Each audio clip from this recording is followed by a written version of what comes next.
Expectations brightening the cloud-saturated sky at Notre Dame Stadium prior to a meeting between two of the biggest names in college football history, Michigan and Notre Dame.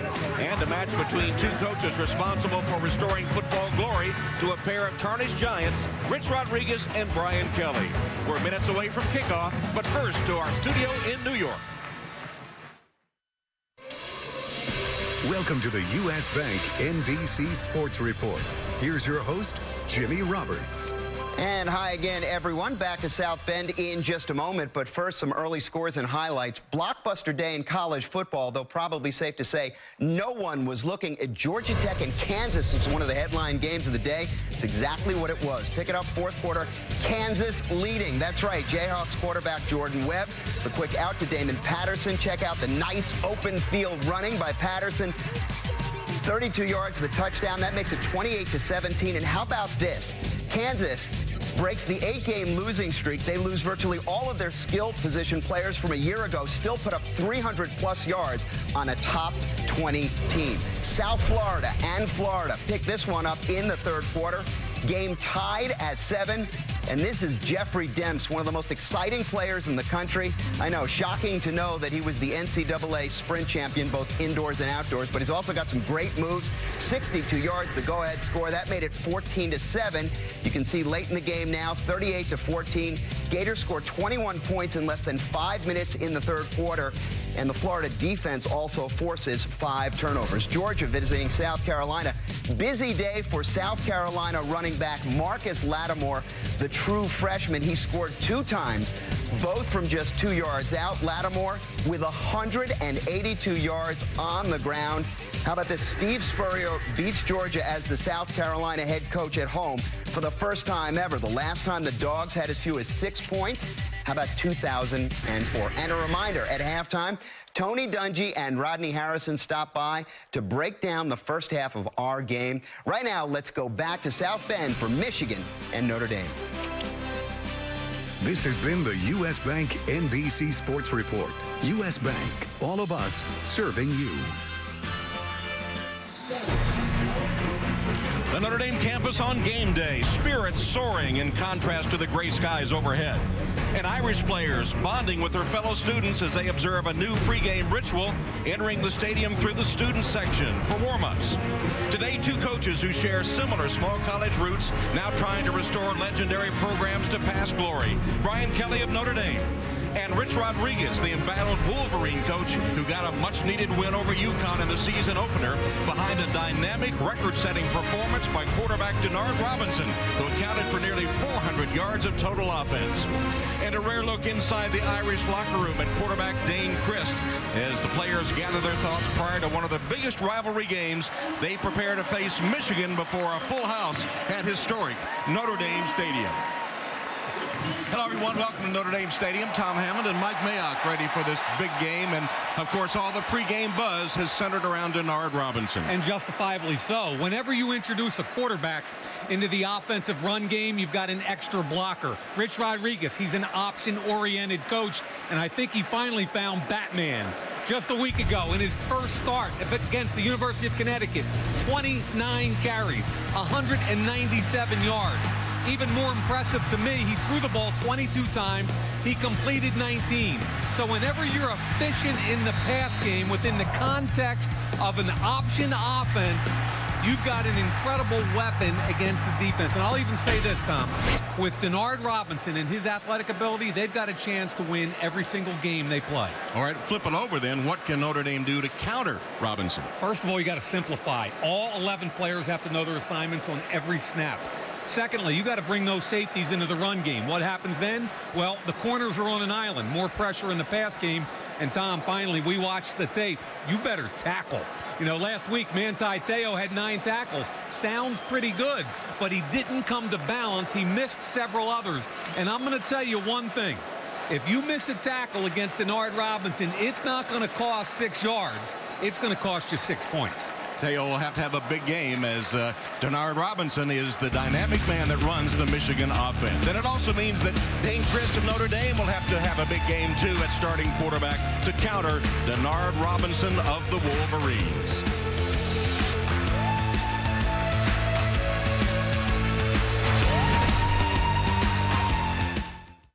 what is the event? Yeah, exactly. What is the event already? It's awesome. Chuck returns. The event premieres 1 week from Monday on NBC. The Michigan-Notre Dame rivalry is something that growing up as a little kid, I remember hearing about. That rivalry means a lot to this school and to Michigan as well. So many great games have been played before you, and so many great games will be played after you.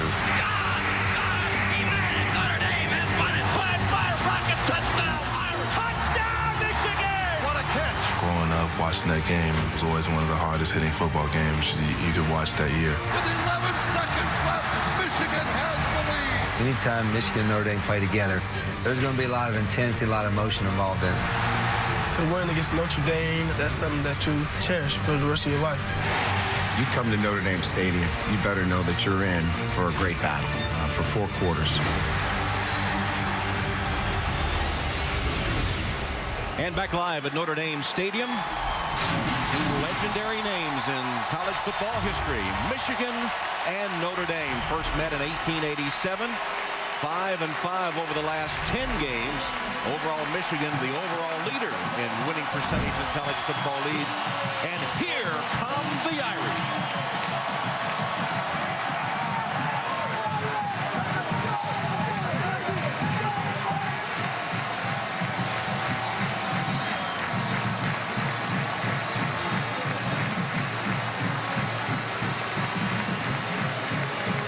We asked Brian Kelly about that first run out in the game against Purdue a week ago, and he said it was quite a moment, but he had to get out of the way of all those big, excited players running behind him. And Rich Rodriguez ready to lead his Wolverines onto the field.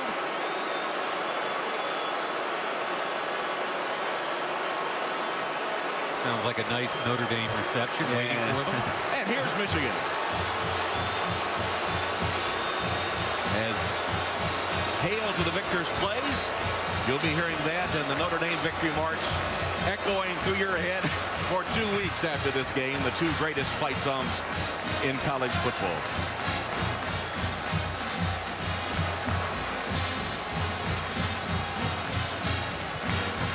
And now pregame, let's go down to the field and Alex Flanagan. So, Coach, your quarterback created quite a buzz last Saturday. Tell me what is so special about Denard Robinson. Well, he's a great young man. He's worked very hard, and he's a young guy going to make mistakes, but he plays with a lot of motion. The kids rallying around him, and I hope he plays as well as he did last week. You set the tone last weekend with a win. What is on line today in this game? Well, it's a great rivalry. Two traditional programs that are both trying to find their way with young teams, and I think our guys will play hard. I know they'll play hard. Go for it, Coach. Thank you. Well, it's rained overnight and all this morning. The field, the rain has stopped, and we don't expect any more this afternoon. 59 degrees and cloudy conditions for Michigan and Notre Dame. And Denard Robinson, the focus of both teams, really. And Dane Christ hoping to answer. He's been sort of overlooked in all the pregame speculation after the game that Robinson had in the big win over UConn a week ago. Brian Kelly experiencing this rivalry for the first time. As we said earlier, he and Coach Rodriguez share small college roots. And on this solemn remembrance of the tragedy of 9/11 9 years ago, both coaches wearing stars and stripes on their team logos. And interesting there, as Tate Forcier with a hug for Coach Rodriguez, because those two have sort of gone eyeball to eyeball in the preseason. And in the win against UConn, when Forcier did not go in the game, sat on the bench with a towel over his head, and a lot of speculation about his future. But interesting to see that embrace before the game with his coach, Rich Rodriguez. But not for now. Denard Robinson is the man for the Wolverines. There you see the stars and stripes on the Michigan logo, just as Notre Dame has it on their gear today, in remembrance of 9/11 9 years ago.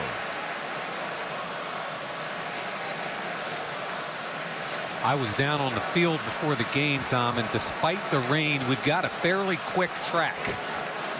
The Michigan guys, through their walk-on yesterday, were concerned that the grass was a little bit long and kind of giggling about it. But right after they left, I was running the stadium stairs, and the mowers came out and cut the grass. So it's a fast track. It's almost stopped raining. I don't think it's going to impact the football game, and we're going to get a good, clean game. Michigan has won the toss, and they'll defer to the second half. So they will kick off, and Notre Dame will receive. That's a look at Brendan Gibbons, who will kick it off for the Wolverines.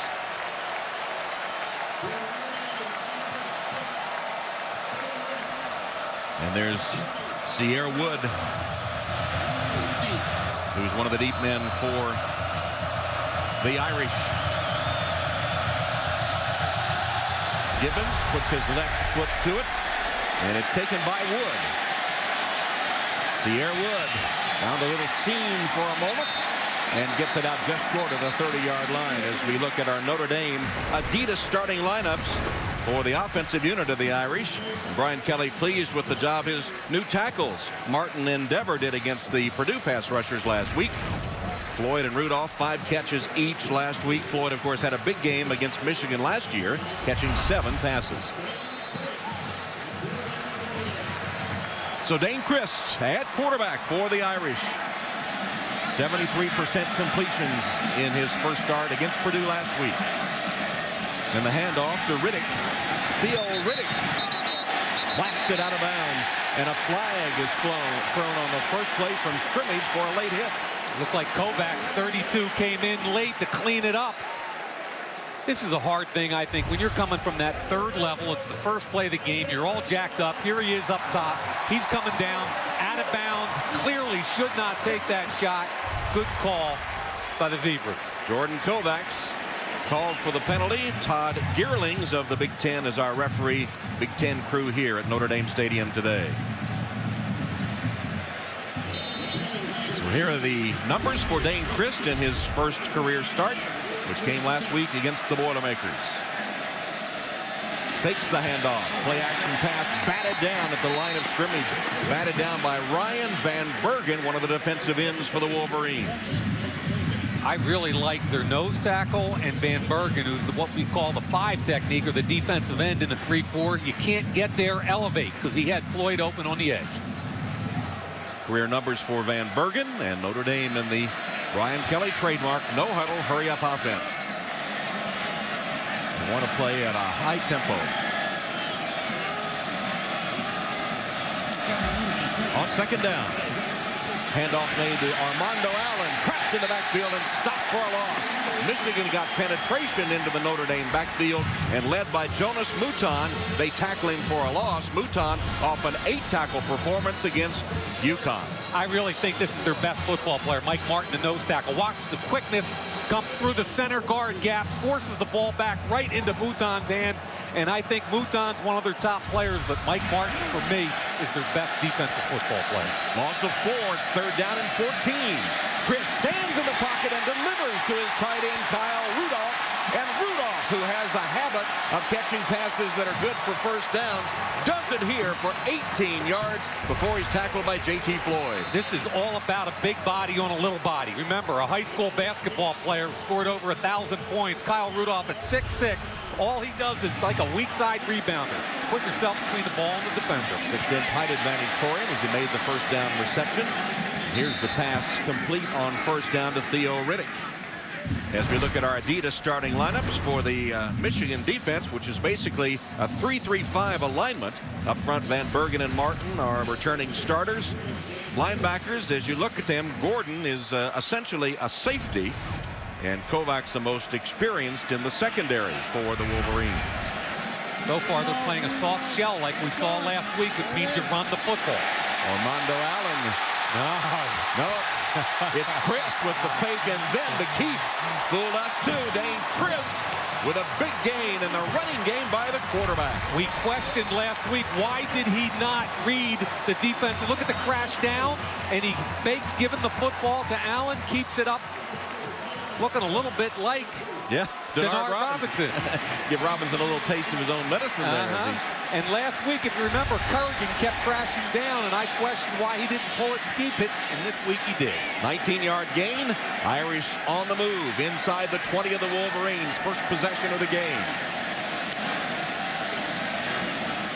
Christ passing and broken up. It looked like he had Rudolph wide open for the touchdown, but instead James Rogers is able to break up the pass intended for Michael Floyd. And I agree with you. He did have Rudolph down the middle, but if you're going to make that read and throw it up to Michael Floyd, put it up in the air so he can use his height advantage. Remember, Floyd's a big physical guy. He's working on a corner. Put it out there further in the corner of the end zone. Don't give James Rogers an opportunity to make a play on the football. A good job by Rogers to break it up. Now it's 2nd and 10.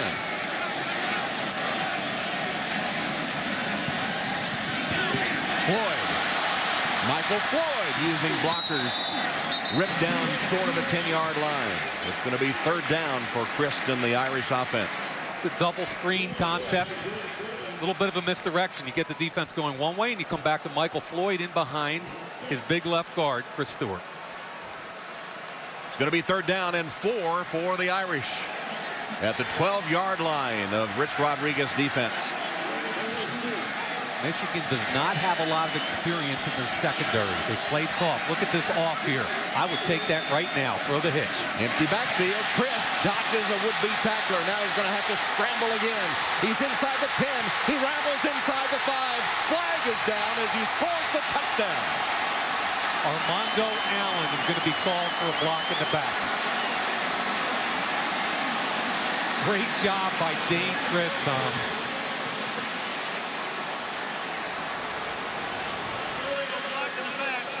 Above the waist, number 5, offense, 10-yard penalty. Repeat, 3rd down. Let's give Dane Chris an awful lot of credit here. Scrambles, he beats the initial rusher, and then cuts it back all the way across the field. And there's the block right there. Armando Allen says, not me. But when Chris made the cut to the outside, clearly in the back, he tried to hold off. That is a good call, and it cost Notre Dame, at least temporarily, 6 points. So it wipes out the touchdown. Allen, who has drawn praise from Coach Brian Kelly for his work, said he wasn't very impressed with Allen in the spring, but come camp time, he said Allen has worked hard and has become an all-around player. Allen even telling us the stronger, quicker, able to make some moves, but he cost him a touchdown there. So 3rd down and 4. Chris pass complete. Rudolph out of bounds. Looks like he has the 1st down. It'll be 1st down for the Irish. Kovacs got the big tight end out of bounds, but he has 1st and goal for Notre Dame. Really like the matchup. Man coverage, the inside of a tight bunch set. He's going like that, and he's got Kovacs, the safety, on him, man-to-man. Look how quick he gets out there. Dane puts it on the outside so he can catch and run. Result, 1st down. Boy, what a weapon he is in this part of the field, huh? No, any part of the field, because he can run well at 6'6", 265. You mentioned this part of the field. He and Michael Floyd, both of them are tremendous weapons down here in the red zone. 1st and goal, 7-yard line, opening series of the game. Allen stacked up at the 5-yard line. Good pursuit by the Michigan defense as they stretch the play out and then get the tackle at the 5 with Kovacs the first man to hit him, and Jonas Bouton got there as well. Excellent job coming backside. Both Bouton and Kovacs, as you said, Tom, very aggressive at the point of attack. 2nd down and goal between the 5 and 6. Chris fires it. Rudolph just out of bounds at the goal line. Now they say touchdown.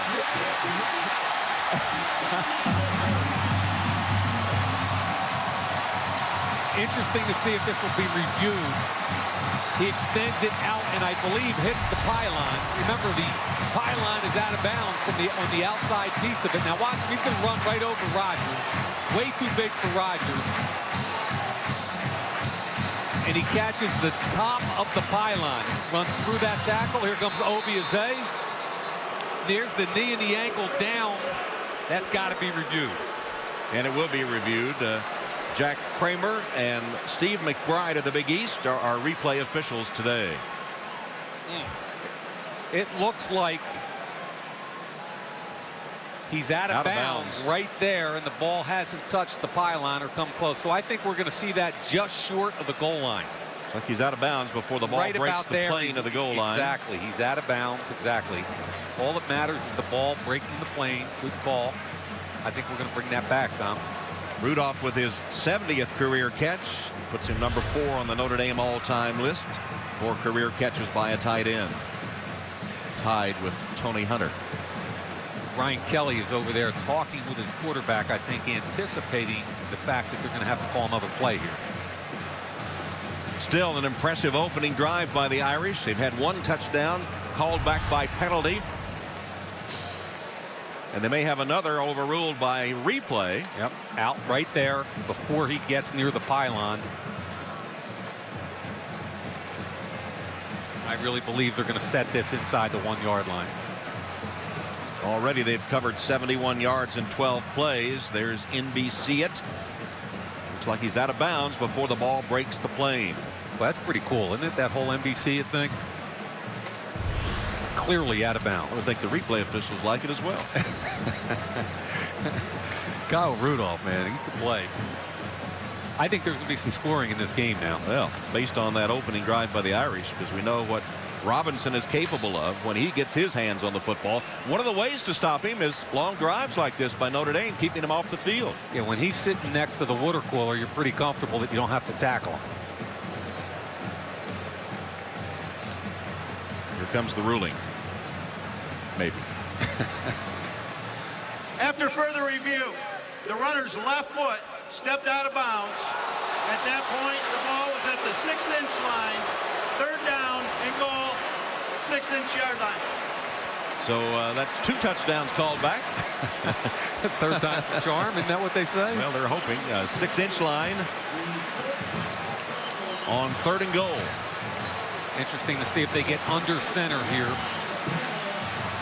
as opposed to being in the gun. Under center. See if they just go quarterback sneak. There it is. And touchdown.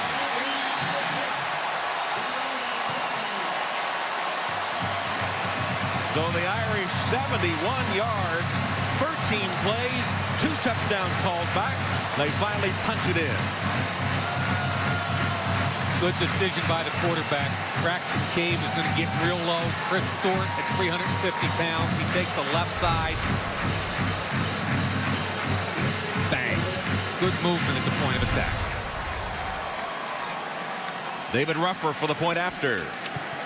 And he boots it through.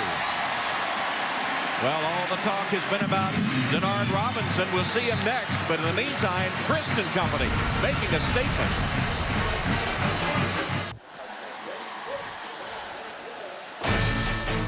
Notre Dame football is brought to you by Northwestern Mutual. Begin building your foundation for life at northwesternmutual.com. By Valvoline. Guarantee your engine up to 300,000 miles. By Verizon, the official wireless service provider of the NFL. And by Xerox. With Xerox, you're ready for real business. The Notre Dame traditions, the painting of the golden helmets. They used to do it on Fridays, but in recent years had moved it to Monday to make sure the paint dried. But this week gave the fans a look inside the traditions as they decided to paint them on Friday again and let the visitors to the Notre Dame campus have a look at that pregame ritual, one of the many traditions at Notre Dame. Ruffer is set to kick to Darrell Stoneham, who had a 94-yard kickoff return against Notre Dame for a touchdown last year.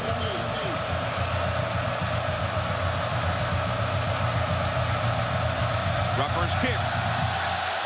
Line drive affair that bounces at the 5 into the end zone where Stoneham will cover it for the touchback. Take a look at our Adidas starting lineups now for the Wolverines offense. David Molk off foot and knee injuries last season, the anchor of that offensive line. And we mentioned Stoneham a moment ago. He had 5 catches against UConn last week, and last year had that 94-yard kickoff return against Notre Dame in the Wolverines' victory at the Big House. So our look at Denard Robinson now. This is an unbelievable opening game in his first career starts. The Michigan total offense record and the rushing record for a quarterback, 197 yards. First down from the Wolverine 20. From the shotgun, Robinson will keep it. Left side. Got a block on the corner. Couple of tough yards before Ian Williams chases him down from that nose guard position for the Irish. And remember, they're a zone read offense, which means a triple option. Is he going to give it at the mesh point to the back in front of him? Is he going to keep it, or he can throw bubble screen? Tom, they also have a whole package of designated runs just to get this kid active in their run game. It's not the traditional triple option that we think of, though, as from the veer or the wishbone, is it? It's correct. A screen is the third option. It's not your father's Texas team from '68. Play action fake. First pass on the money to Odoms. Martavius Odoms stopped right at the first down marker for a gain of 7. And it is a first down, Michigan. I like the call. It's a play action pass. Let's face it, you're playing run first this week if you're Notre Dame. Puts a lot of pressure on the corner. Darren Walls reacts up. Odoms with the catch. And by the way, Odoms is a quick twitch athlete, very fast. You've got to respect his speed. Darren Walls with a hard hit from his cornerback spot. One thing we saw was sure tackling by the Irish cornerbacks against Purdue last week. Here's the quarterback draw.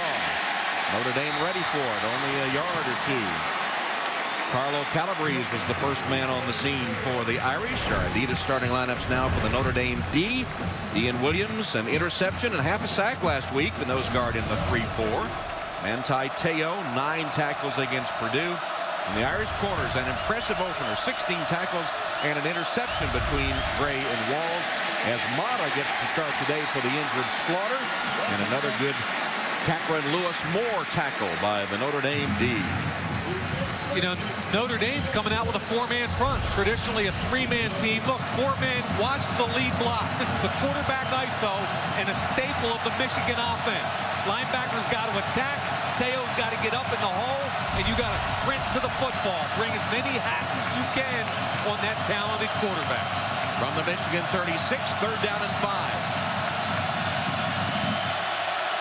Robinson looks one way, rolls the other, finds the open man, dropped it. Kevin Koger is tight end, dropped it, looking to pick up the first down, and the ball falls to the turf, incomplete. Fourth down in a punting situation for Big Blue. You know, Brian Smith, who's kind of the hang defender in this 3-4 defense, watch him destroy and take away the slot receiver, and then he's going to break up in case the ball's tackled. Excellent job of taking away a primary receiver and reacting up to the flat. Will Hogrup, the freshman from Milwaukee, who punted only once for 51 yards a week ago, sends this one toward Armando Allen. Gathers it in at the 15. Got away from 2. Almost got away from 3 before he's tripped up at the 25-yard line. A 9-yard return after Hogrup's punt covered 49 yards. Second possession for the Irish offense, up 7. Get live scores and news sent right to your phone, plus iPhone and iPod Touch users can watch live NBC Sports coverage of Notre Dame home games. To find out how, text the word Irish to 51515. Message and data rates apply. So second possession for Notre Dame on the first drive. Dane Christ accounted for 66 of Notre Dame's 71 yards, 36 in the air and 30 on the ground, and he'll be on the sideline as Tommy Rees, the true freshman from Lake Forest, Illinois, gets his first snap as an Irish quarterback. He hands it to Sierre Wood. Wood can't turn the corner, tripped up at the 25-yard line by Jordan Kovacs, who already is having a good game for the Michigan defense. There's Christ on the sideline. Kind of interesting, huh, Tom? Yeah. I thought Christ had as impressive a first drive as you could have. Brian Kelly has talked about getting the backup quarterback integrated into the offense. Keep in mind, this kid's father coached for 25 years with Terry Donahue at UCLA and then became a pro personnel director. This kid grew up with football, Tommy Rees. In fact, the former Chicago Bears ball boy, pass it back to Rees, and it's intercepted. Pass intercepted by Michigan. Jonas Mouton picks off the Tommy Rees pass. handed it off. They pitched it back to Reese, and he threw the pick. And I think you have to question, A, the insertion of this kid into the game at this point, and B, the decision-making. They're trying to give him a chance to make a play. They're going to fake, give the ball off to Armando Allen, flip it back to him. Here's Mouton. Great job reacting back, reading the eyes of the freshman quarterback. Look at the eyes, and reacts back underneath the football. Here it comes. He sees it. He reacts to it. He makes a play. And after you drive so efficiently in that first drive, I want Dane Christ in the football game. So Reese, first career pass attempt is picked off. Good field position for Robinson, who fakes the run. Wide open for the touchdown. Roy Roundtree. Touchdown, Michigan, off the interception. What a momentum shift. And we talked earlier about the pressure on the defensive backs in the option attack. And the minute the safeties read, watch what happens when they come into the run game when he starts moving this way. Here comes the safety. Nobody in the middle of the field. Touchdown, Roundtree. And Gibbons will attempt the extra point. And it is good. Well, there'll be a lot of second-guessing Brian Kelly's decision to put in the freshman quarterback. Robinson with a touchdown pass off the turnover. Notre Dame fans, listen up. NBCSports.com has the authentic gear you've got to have for the big game at Yankee Stadium this season.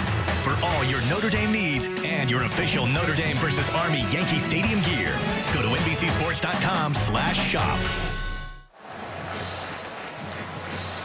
7-7 game. Dane Christ on the Notre Dame sideline. The question is, was he injured and had to be kept out of the lineup? Or was Tommy Reese inserted to give him an opportunity? Alex Flanagan will find out as soon as she can whether or not Christ was injured. Fair catch called for on the kickoff and made. Fair catch by Bobby Berger, who made it, so as he then decided to run, but he can't. So they'll spot it just short of the 20-yard line. And let's see who comes in at quarterback.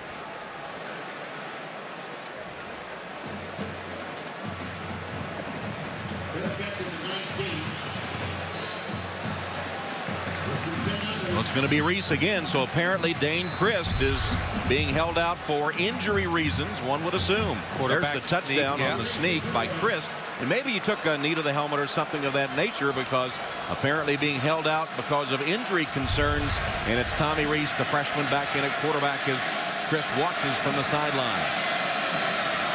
So no coach's decision. Injury concerns apparently for Dane Christ. So Reese, second career pass, incomplete. A little short and wide for Theo Riddick. It'll be second down and 10. Tough spot for Reese. Oh, boy, especially after that start. His first college attempt here at Notre Dame Stadium, and it's intercepted. Following play becomes a touchdown. Now you're right back into the fire. And what's the first call from the bench? Another pass. So they have a lot of confidence in this young man. We talked about why. Sierra Woods stopped for a big loss, nowhere to go. Craig Rowe trapped him in the backfield. That's a loss of 6 yards. Complete momentum shift. Craig Rowe, one of the most athletic players on their team. He kicks down when they go to the four-man line to defensive end, fights through the double team of Robinson and Dever, and makes the play. He's the one guy on that play call that should never make the tackle, and Notre Dame's offense allowed it. You know, we talked with Brian Kelly prior to the game a week ago, and he talked about how much confidence he has in this freshman who enrolled early, has been here since last January, but what a tough place to put him in right now. And a tough spot right here on 3rd and 16, deep in his own territory. This is Sierra Wood on the draw, delayed handoff. Gets it back to the original line of scrimmage, but it'll be a Notre Dame punting situation after the 10-yard Wood run by Sierra Wood.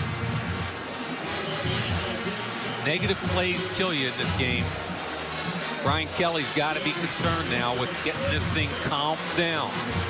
How good an opening drive did they have, Tom? And then all of a sudden, talk about a momentum shift.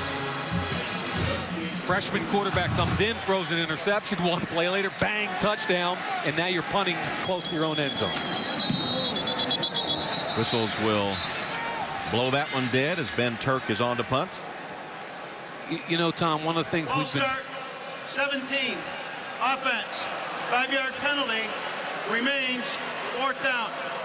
Zeke Mata, of course, one of the things we've talked about with Brian Kelly is how he's changed the culture in the building, and from a toughness perspective, from a mental toughness perspective, I think Brian's going to get an opportunity right here to see how his kids react to adversity. Freshman quarterback, penalty, what are you going to do?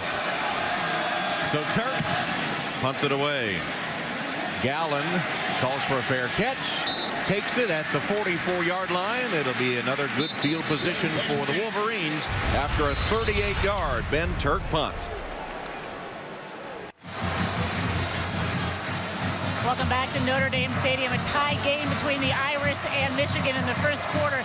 Meanwhile, Notre Dame is going to have to go on throughout the first quarter without their starting quarterback, Dane Christ. They're relegated now to using the freshman quarterback, Tommy Rees. Christ on the sidelines. I've been told he's not feeling well. He's having trouble, Tom and Mike, seeing out of his right eye. They're going to evaluate him, keep him out at least throughout this quarter. All right, up to the defense then to stop the Wolverines as Michael Shaw gets the carry and has about 4 yards. Boy, you just never know. On the field before the game, I went over and said hello to Dane Christ. Congratulated him on his efficient week last week. He seemed fine. We had a short conversation. He looked excited about today's game, but if you can't see out of your right eye, you can't play quarterback. 2nd down and 6. Robinson handing to Shaw again, trying to string it out. Good job with the Notre Dame defense. Manti Te'o and Harrison Smith collapsing Michael Shaw, who gets 2 straight carries, sets up a 3rd down. We talked about Manti Te'o. Here's the running back right here. Te'o last week missed the tackle. Here's the bounce to the outside and tremendous athletic ability to get a piece. Gets a little help from Harrison Smith, the safety.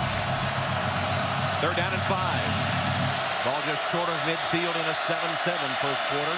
Robinson goes one way, tosses the other. Whoa, a great defensive play made by Robert Blanton on Daryl Stoneham. Blanton fighting off a blocker to make the hit on Stoneham. The corners continue to make plays for Notre Dame. This week, Robert Blanton on the top. Watch him get off the block from the inside receiver, the tight end, Koger. He beats that block. Excuse me, that was Martell Webb trying to block him. He beats the block, makes the tackle. All 3 corners playing big time for Notre Dame. Hargrove punts it toward Armando Allen. Short punt. Allen says get away from it. Out of bounds, so they'll line up the angle and spot it at about the 21-yard line, where Notre Dame will take over after a 33-yard punt, 7-7.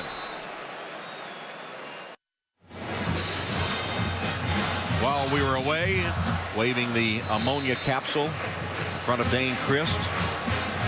He remains on the sideline for the remainder of this quarter, and Tommy Rees got a couple of shots at it, and now it's going to be Nate Montana, the son of the legendary Joe Montana in Irish lore, the former walk-on, now on scholarship, who played at Pasadena Community College last year. Nate Montana at the controls, hands off to Armando Allen, who stopped at the line of scrimmage, no gain. You know, with Nate Montana in the game, Michigan's loading up on the run. You've got your 2nd and 3rd team quarterbacks playing now, and instead of that real conservative look we saw the first series with Dane Christ, now all of a sudden 8 in the box, challenging Brian Kelly to throw the football. Montana passed for 223 yards and 3 touchdowns in the blue gold game after spring practice. Getting the call here, and his first pass is batted right back into his hands, and alertly he knocks it down to the turf, so it'll go incomplete. It was Craig Rowe that hit it for the Wolverines. I think Rowe is their best pass rusher. Long, he's lean, he understands when to elevate, get in the way of the football. Montana smartly knocks it down. But if you're talking about debuts for new quarterbacks, Tommy Rees, his first throw was an interception. Nate Montana's first throw was knocked down. 3rd down and 10. Keeper by Montana. He's hit hard, short of the 30-yard line. Cameron Gordon first on the scene. It'll be short of the first down and a 4th down punting situation after Montana runs for 7 yards. Yeah, zone read right back at you. Correct call by Montana. Comes downhill and picks up almost enough for a first down. Armando Allen getting a talk from Brian Kelly on the sideline as Gallen goes deep. Turk in punt formation. Only 38 yards on the first punt by Turk. Low punt and short. Takes a good Notre Dame bounce though. It'll be down short of the 30-yard line. That's a 45-yard punt counting the roll. So with 3:06 left in the opening quarter, Denard Robinson and the offense of the Wolverines returning to the field. So far, Tom, let's take the Notre Dame offense out of the picture for just a second with the backup quarterbacks playing and talk about the Notre Dame defense. They had one bad snap and it resulted in a touchdown. That's what option football does to you. So the Wolverines with a 1st and 10. Today's first down line brought to you by Xerox. 4-man line again. Robinson. Passes complete to Odoms. Odoms stopped a yard short of the first down. That's why I'm impressed with this Robinson kid so much. We're all talking about his electrifying ability to run the football. But 19 for 22 week 1. All the coaches we talked about said the biggest difference in him this past spring was his accuracy in the pass game. And so far, we can see that today. And he'll run here. Robinson putting on the moves and the fumble. Ball is loose, still loose. And it looks like the Wolverines recovered it. Guy that fumbled and got it back. You kidding me? Vincent Smith. Smith recovers for Michigan as Robinson had the ball knocked free before Smith able to cover it. Actually, Smith is on the block here. Okay, Smith comes out on Teo, the correct cut by Robinson, but he can't put the ball on the ground. It gets stripped from behind by Teo, and Vincent Smith jumps on it. Hurry up by the Wolverines. Robinson's pass to Odoms. Right at the first down marker. Michigan driving here with 2 minutes left in the quarter. Darren Walls made that stop. They've pretty much made the determination with the 4-man line and soft corners that they're going to make Notre Dame pay. Soft corner, take advantage of it. Ball gets snapped, pitch, throw the football. Nice job again by Denard Robinson and well coached by Michigan. Well, with the backup quarterbacks for the Irish getting nothing done, the defense really feeling the pressure now.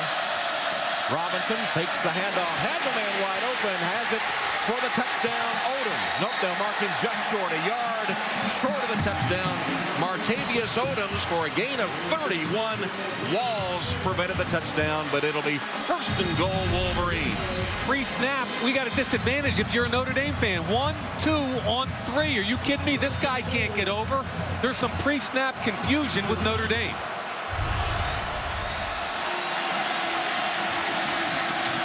Handoff to Hopkins, and Stephen Hopkins. Touchdown, Michigan. The lead back. You got 2 lead blockers that are offensive and defensive linemen. William Campbell, Quentin Washington, and that's just old school power football. Stephen Hopkins, the true freshman from Double Oak, Texas. His first career carry is a Michigan touchdown. And Gibbons will try the point after, and it is good. So Michigan driving down the field to take the lead for the first time. 14-7, 65 yards in 5 plays. Freshman Stephen Hopkins pounded it in for his first Michigan touchdown on his first career carry. And the Wolverines go up 14-7. If you're just joining us, Dane Christ engineering a long 71-yard drive for Notre Dame off the opening kickoff, but unable to see out of his right eye. He's been on the sidelines, and the Notre Dame backups have gotten nothing done. Here's Sierra Wood with the kickoff return. Crosses the 25 to the 26-yard line, where he's swamped by the special teams of the Wolverines, led by Zach Johnson. Christ remains on the sideline, unable to see out of his right eye. with 1:19 to go in the first quarter. We've seen both Tommy Rees and Nate Montana at quarterback for the Irish after Rees was unable to play, and it'll be Nate Montana again on this series. So far, neither of the backups have been able to pick up a first down. And they're going to put the pressure on Montana. Empty set. They're going to force him to read the box. 2 high safeties. Batted down again, the second time that Montana has had a pass batted back in his face. This time Brandon Herron. There is a flag down at the line of scrimmage. Could be a hold there, but Brandon Herron comes off the edge, number 58.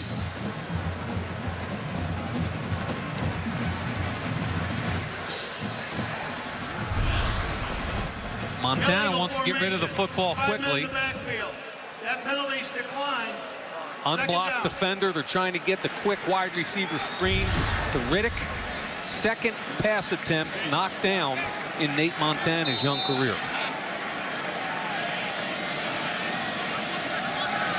Penalty declined. Makes it 2nd down and 10. Empty backfield for Montana. Quarterback draw. Montana crosses the 30, tripped up as he goes past the 35, and looks like he'll have a first down. J.T. Floyd tripped him up, but Montana takes it for the first career first down in his Notre Dame. They're 6 up. They're only going to bring 4. Again, you're going to get an unblocked defender with only 4 coming. Should not be the case. Right off the edge, Dever comes down. Good job by Montana. Robert Hughes in the backfield now with Montana. Montana under center. Allen is the tailback.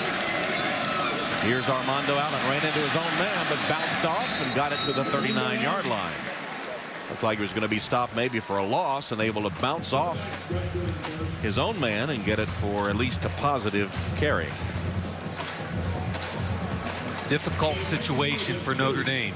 Your 3rd quarterback of the game. We're still 25 seconds left in the first quarter.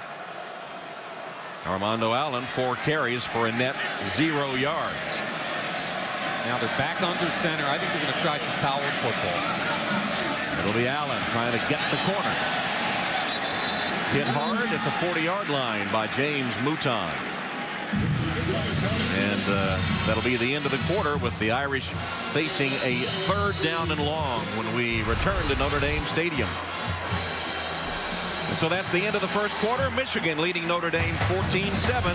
Back to Notre Dame Stadium after these messages from your NBC station. You're watching Notre Dame football on NBC.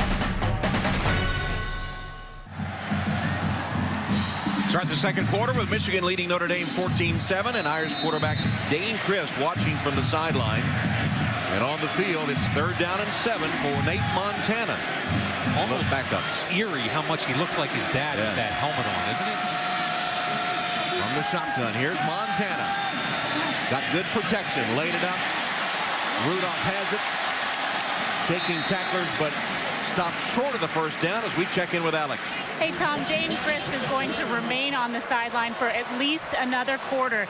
I'm hearing that he is feeling better. Remember, he's having problems seeing out of his right eye. Don't know exactly why. They've told me he has not gotten hit in the eye, but he is going to remain on the sideline. They're going to reevaluate. They are telling me he is feeling better. Tom, another player injured on the field for Michigan right now. It's Brandon Herron, one of the backup linebackers for the Wolverines, who's being tended to on the field. Just underway in the second quarter, 14-7.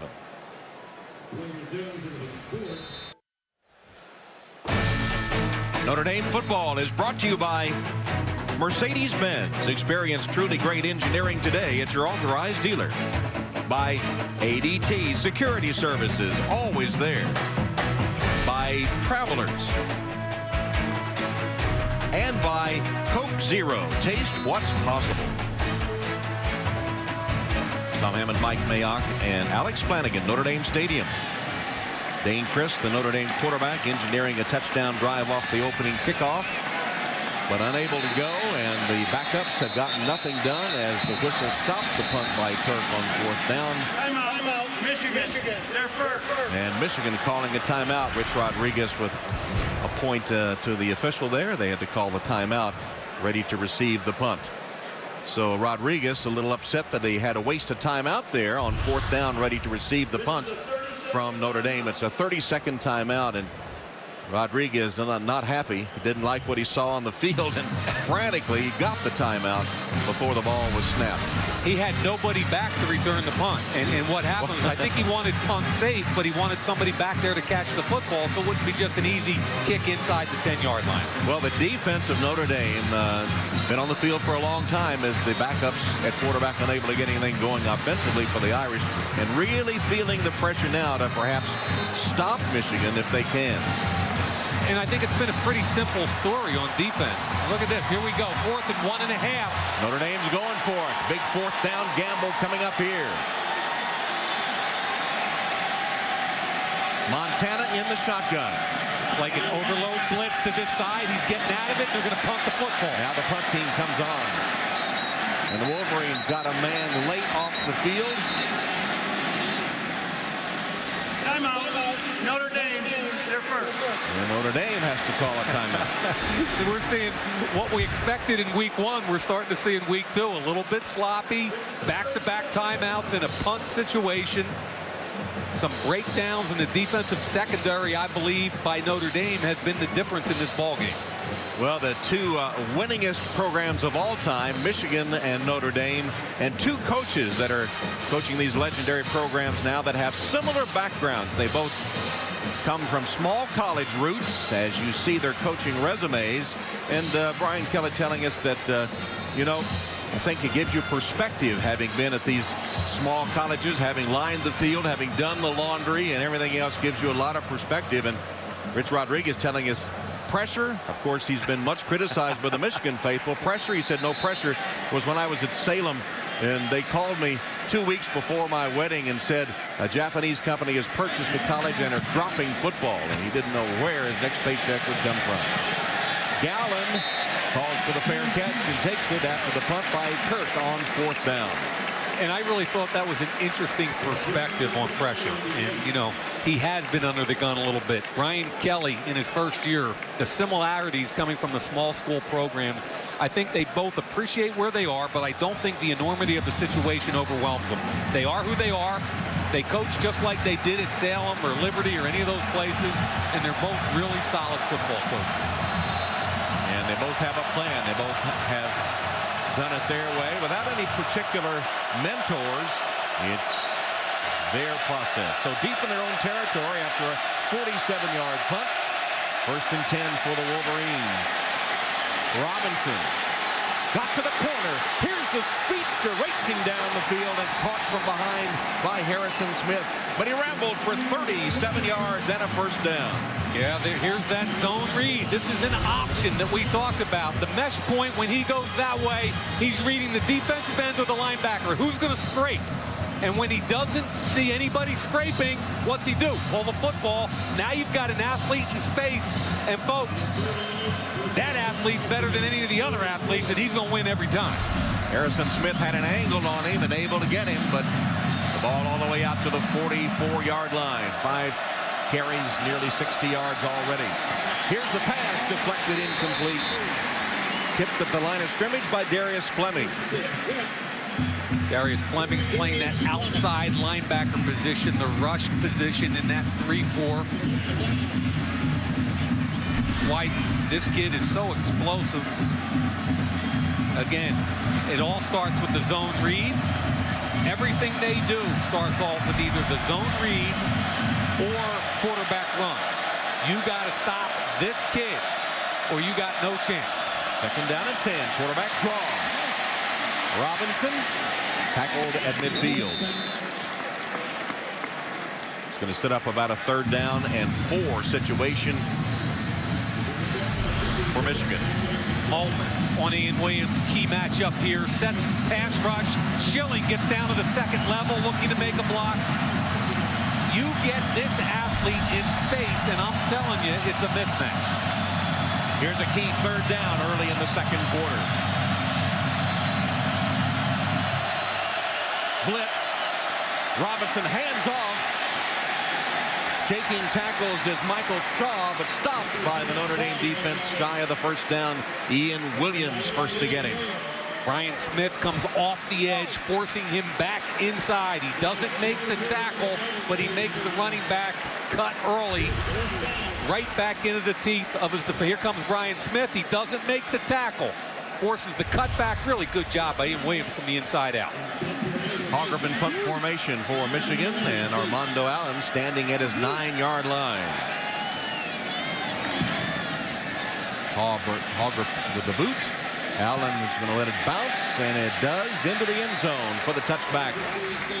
And the Irish will have it at the 20-yard line after a 49-yard boot. It's a 14-7 Big Blue lead. Time now for our Liberty Mutual Insurance Legends of the Game. 30 years ago, Harry Oliver nailed a 51-yard field goal as time expired as the Irish beat Michigan 29-27. Oliver went on to receive his mechanical engineering degree and devoted his life to good works as a project manager. Many of his construction projects geared toward assisting charitable organizations and schools in southern Ohio. Our Liberty Mutual Legends of the Game. Nate Montana remains at quarterback, first down, 20-yard line for the Irish with a 2 tight end formation here, and Sierra Wood, the lone setback, who gets the handoff. Nowhere to go, stopped at the line of scrimmage. James Mouton, as the Michigan defense controls the line of scrimmage on that down. And you're right, Tom. 2 tight ends. What does that equal? 2 tight ends equals an 8-man front. Look at that. Try to run against an 8-man front. And I think this is Brian Kelly saying, I got to calm this thing down a little bit. He tried to run his normal offense first with Rees, then with Montana. This is either run game or play action. Even set, 2 tight ends. Play action fake. Montana's pass. Dangerous pass, but caught. Tyler Eifert with his first career catch, the backup tight end, the sophomore from Fort Wayne, Indiana, with a key catch for 18 yards and held on despite a vicious hit from the Michigan defense. Play action this way, the tight end on a deep drag, and they clear on the other side. Good read by Montana, and you're right, Tom. Almost a little bit late on this, but he puts it where he needs to. Big hit by Gordon. First down, Notre Dame. Under center, Montana, handoff. Wood shook one man in the backfield, puts on another move, caught from behind at the 45 by Cameron Gordon. That's an 8-yard ramble by Sierra Wood, who's averaging over 8 yards a carry after the first game. A fundamental change in the offense. Eifert coming over on the wham block. They're going back to the quarterback under center and trying to be physical. Good job on the wham. Sierra Wood makes it work, though. He bounces it to the outside, and he's athletic enough to make a play. Second down and 2. You give Montana a chance to go to the air here. Double tight, slot out wide. They're trying to make a statement. Run the football. Yep. They tried to run it, and Wood stopped for a loss by Obi Aze. It's going to be third down, and now third and long for the Irish. There's Greg Robinson, the defensive coordinator of the Wolverines, who's in a familiar spot over on that Notre Dame sideline as the head coach at Syracuse. He came into Notre Dame Stadium a couple of seasons ago, and as the head coach of the Orange, was able to upset the Irish here as a lame duck Syracuse coach, and he said it was the highlight of his career as the Syracuse head coach. He would be fired at the end of that season. He knew he was going to be fired, and able to upset the Irish on that occasion. Montana, third down. Pumped it once and a fake, and now rolls to his right. The pass is incomplete. Out of bounds and no good. Punting situation for the Irish. Riddick caught it, but it was out of bounds.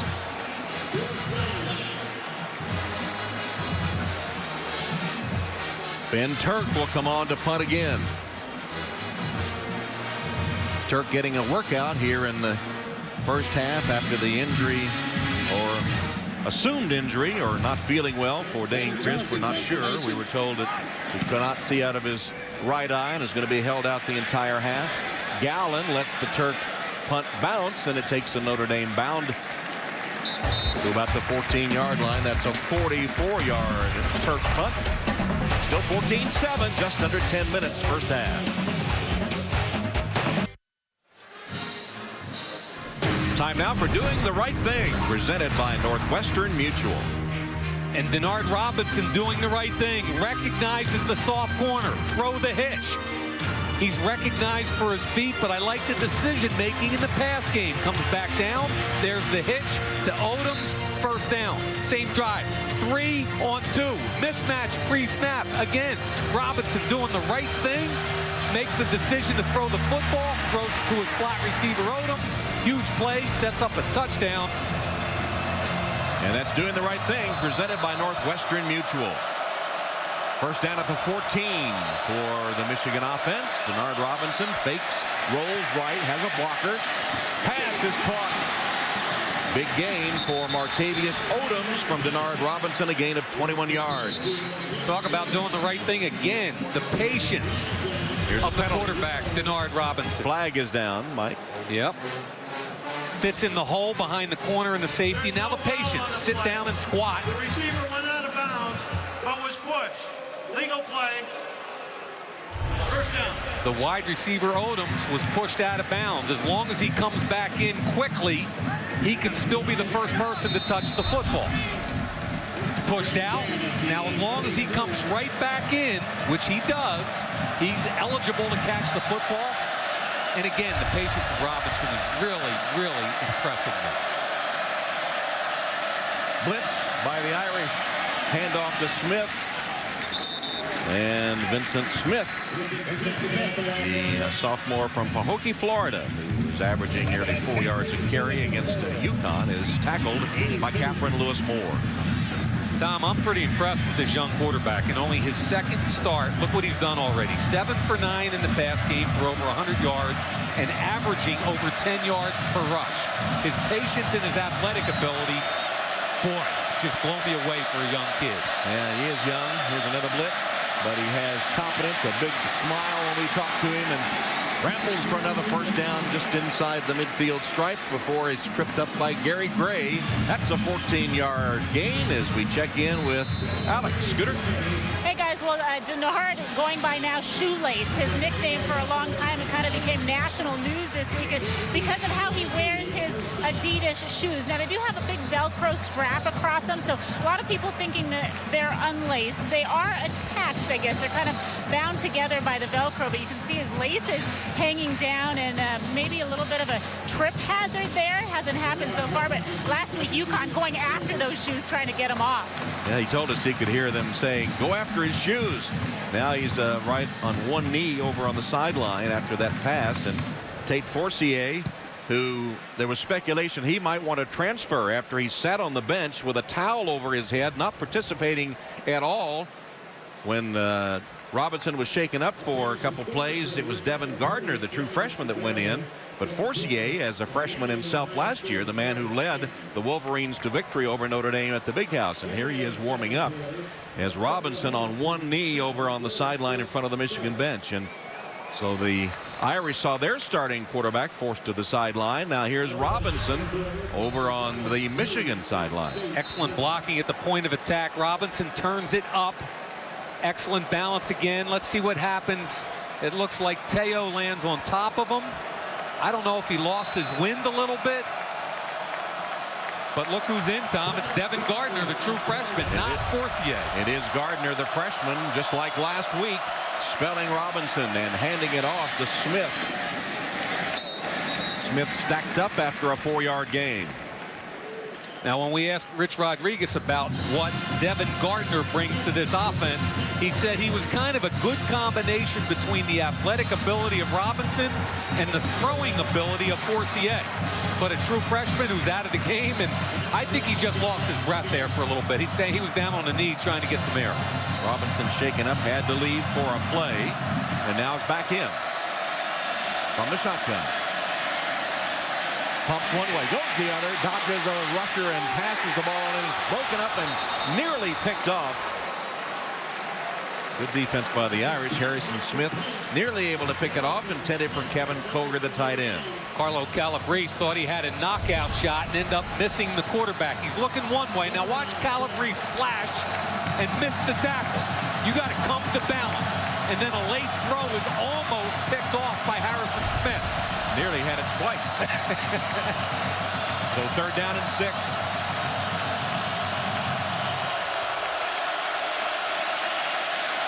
Robinson loads, fires way over the head of the would-be receiver Roundtree.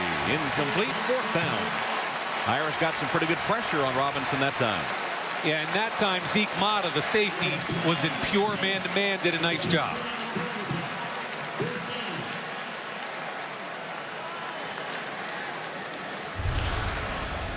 Mata manned up right here. That typically can be a mismatch advantage slot receiver, but Mata did a good job, made the play. Hogrup punt formation. Armando Allen watches it sail. Wow, it's like a 5th row. And they'll line up the angle. Let's see where it's going to be spotted. It'll be at the 25-yard line. 1st down for the Irish. You see the kid throw it back? How nice a crowd is it when the kid throws it back? Are you kidding me? Only a 21-yard punt.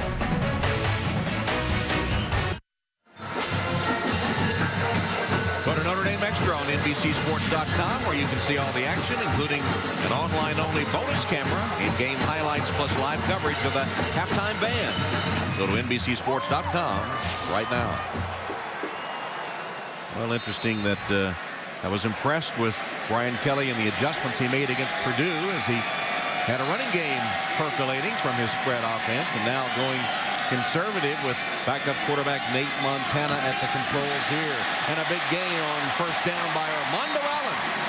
He has a gain of 13 and a 1st down. Jordan Kovacs. Yeah, the big law student had the big block here. Chris Stewart, 351-pound left guard. Watch him pull out and make a play, and Armando Allen makes the cut behind him. Great block in the hole. He takes care of Obi Aze. Good cut. And that's not a bad guy. He's 350 pounds, and he can bail you out of jail, too, if you get in trouble. In his 1st year of Notre Dame Law School.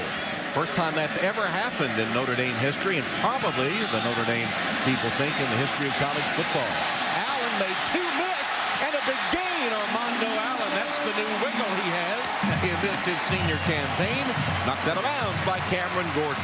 He made Jonas Mouton miss, who I think is one of the best players on this football field. And this is all about Armando Allen. Right there is the first miss. Watch the next one with Mouton. 2 clear tackles missed and a big play. And Tom, you called it correctly. He's a quick twitch athlete this year. He's down to 195 pounds, and that's where he needs to play at because he's special at that weight. Spot the ball to 48. Montana appears to be changing the play. Resets Allen. Michigan showing blitz. Picked up. Montana's pass is picked off. Intercepted by J.T. Floyd. Another Irish turnover. Tommy Reese had an interception, and Nate Montana throws a pick. And it'll be good field position for the Wolverines as Montana being chewed out by Brian Kelly after throwing the interception. Tom, when you're a young quarterback, or in this case an inexperienced quarterback, the 2 mistakes you can't make are staring down your receiver and throwing it late. He does both on the same play. So with 6.5 minutes to go till halftime, this interception by Nate Montana gives Michigan the ball at the Wolverine 37. Michigan played turnover-free football last week and still has not turned it over this week. Robinson, a flag is down as Robinson is stopped after an 8-yard gain. We'll check the penalty.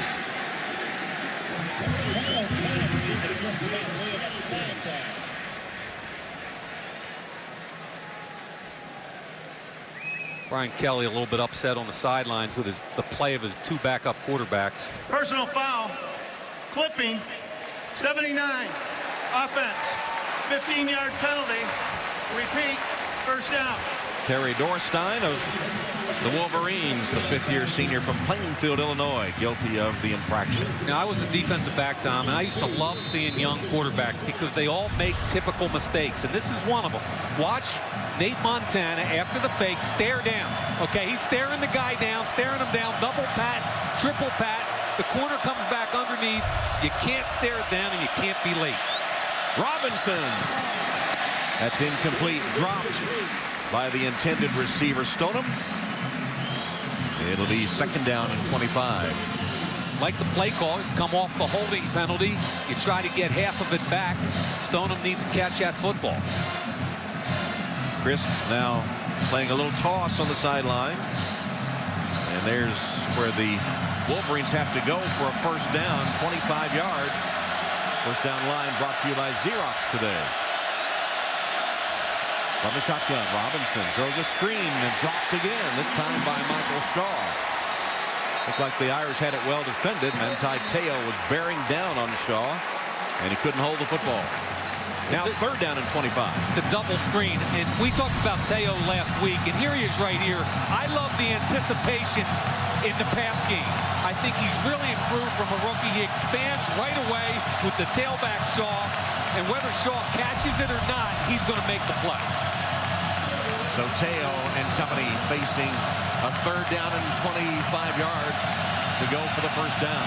Draw, screen, or let this kid quarterback draw. I mean, he's special. Plenty of time as he wings it downfield, incomplete. Overshooting Stoneham, the intended receiver, who drew double coverage. And Robinson too far on that one, and they'll have to punt. I've got no problem with that call. Deep route where you had one-on-one on the edge. Rich Rod not real happy with the situation to put him in 3rd and 25. Hallgrip on to punt. There's 38-yard average on his 4.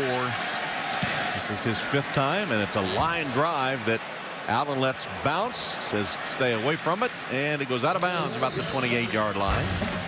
That's a 49-yard punt that time. Will Crisp be able to come back? We've been told he won't play again in the 1st half.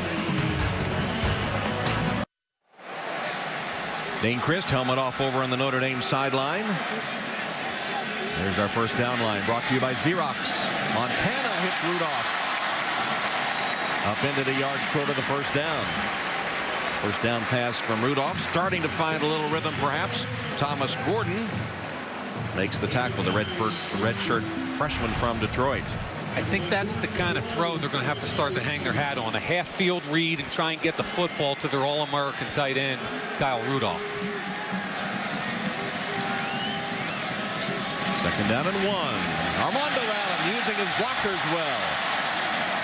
And spins down to the 44-yard line. That's the 1st down, gain of 7. Last time Chris Stewart, the left guard, pulled out and made a play. This time it's Trevor Robinson, the right guard, who pulls in and watch the block he makes, and Armando Allen gets in behind. Nice job there on Obieze. And Allen doing a good job of setting up the block too, huh? Correct. Good patience, and we talked about that with him yesterday. On 1st down, pass Montana to the reliable Kyle Rudolph. If your quarterback is struggling, get your big tight end, who is a massive target. Thomas Gordon, another Michigan stop. And minimize the reads for your young quarterback. Let him get the ball out of his hand quickly. Inside receiver to the flat. Little rub play. Runs away from Thomas Gordon, and that's a simple throw and catch. I like it. 2nd down, 4. Allen hit hard and dropped. That was Jonas Mouton that really stuck Armando Allen. Dude, we could hear that up here. I mean, that was a big hit by Mouton. See Mouton right here. You want to talk about a run fit. He reads, boom, squares up, makes the hit. I love that play. Big 3rd down and 3. Just across midfield. Irish 3rd down. Nate Montana rolling to his right. Delivers again to Rudolph. This time he can't hold on. It's incomplete. It'll be 4th down. You know, Greg Robinson is a smart guy. He's the Swamp Fox, has been around a long time. He knows they're trying to get the ball to Rudolph. He rushed 3 and he dropped 8, and he made sure there wasn't a quick throw for a 1st down. And what they're doing, Greg Robinson is defending the personnel on the field right now. You don't have to worry about Dane Crist. Tommy Rees and Nate Montana are 2 different animals. And I think Greg Robinson has adjusted accordingly. And on 4th down and 3, Notre Dame has yet to send out the punting unit. Going to let some indecision reign here. Montana still out there on the field as the play clock ticks down to 0 And Notre Dame takes a timeout. So 3:57 on the game clock as Montana confers on the sideline with Brian Kelly. And Greg Robinson on the sideline with his Wolverine defense. It was 2008 when Greg Robinson came to Notre Dame Stadium as the Syracuse head coach, a lame duck head coach. He knew he was going to be fired as he faced off against Charlie Weiss and the Irish. And it was Syracuse pulling out the victory as the Notre Dame field goal attempt came up short. And Greg Robinson, he said it was his greatest thrill as his short tenured job as the Syracuse head coach. Robinson, of course, longtime NFL defensive coordinator, now calling the defenses for the Michigan Wolverines. So Turk is out for the punt. The last two punts have covered 47 and 44. Gallen, fair catch on this one, faking it, and the ball will be down close to the goal line. Great coverage by the Notre Dame special teams. That was Walls. Walls didn't see it for a minute. It lands behind them. And remember, in college football, it's got nothing to do with anything but the football. Don't worry about where the player is. Here's Walls. He doesn't see it. Ball lands behind him. Where is it? Oh, there it is. Well, I'm a quick twitch corner, so I'm going to go chase it down. Great athletic ability and finds the football. Wow, what a play by Walls. Heads up. We talked to him yesterday, and he had the glasses on, looked very studious. Very soft-spoken, but very intelligent young man, and what a play he made there. Downing the ball deep. It's at the 2-yard line. First down for Michigan. Robinson, designed run for a couple of yards. Ian Williams in the midst of things. That's one where you just want to secure the football, get it away from your own end zone, and give yourself a little room to work. 3.5 minutes first half. If you're just joining us, Rich Rodriguez taking advantage of the fact that Notre Dame has had backup quarterbacks, and Brian Kelly saw Dane Christ engineer an opening drive by Dane Christ, but he hasn't played since, and the backups have got nothing going. 14-7 Michigan.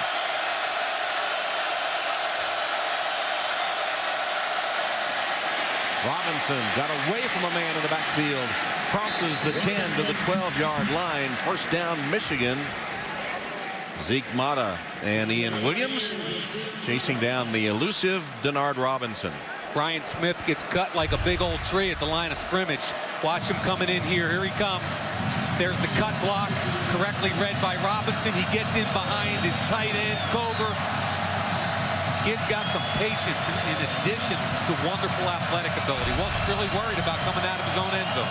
Marked just short of the first down, so I formation. And the handoff to Smith. And was he stopped short of the first? No, they'll mark it first down. Forward progress, first down, Michigan.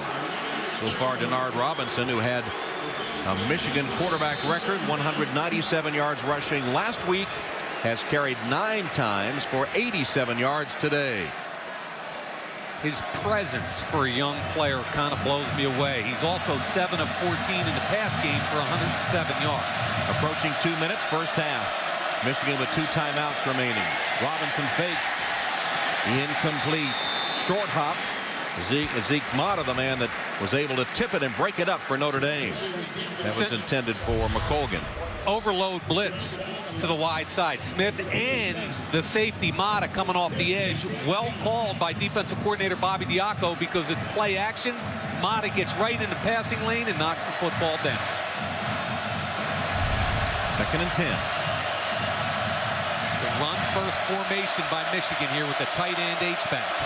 Robinson has missed 6 in a row on pass attempts. He'll run it here with a lot of green space.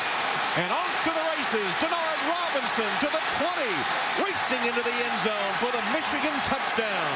Denard Robinson got downfield blocking that was able to spring him for 87 yards.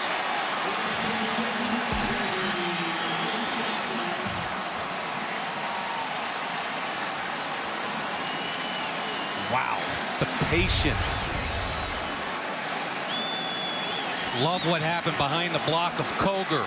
And Roundtree made a block. Roundtree downfield made a block. The tackle, Dorestein at the point of attack. Love the patience of Robbins. And Gibbons with the extra point. Good. And with 1:51 to go in the first half, Michigan adds to its lead on the Denard Robinson run of 87 yards. And now he's gained 107 on the ground. Actually, 107 passing yards and 174 rushing yards. You've got to get helmets to the football and make sure tackles. We talked about this young man in the open. The right tackle, Dorestein, at the point of attack. And right behind him, the H-back, number 86, Kevin Koger. And now the patience. He lets the block happen. And down the field, a good cut block by Roundtree.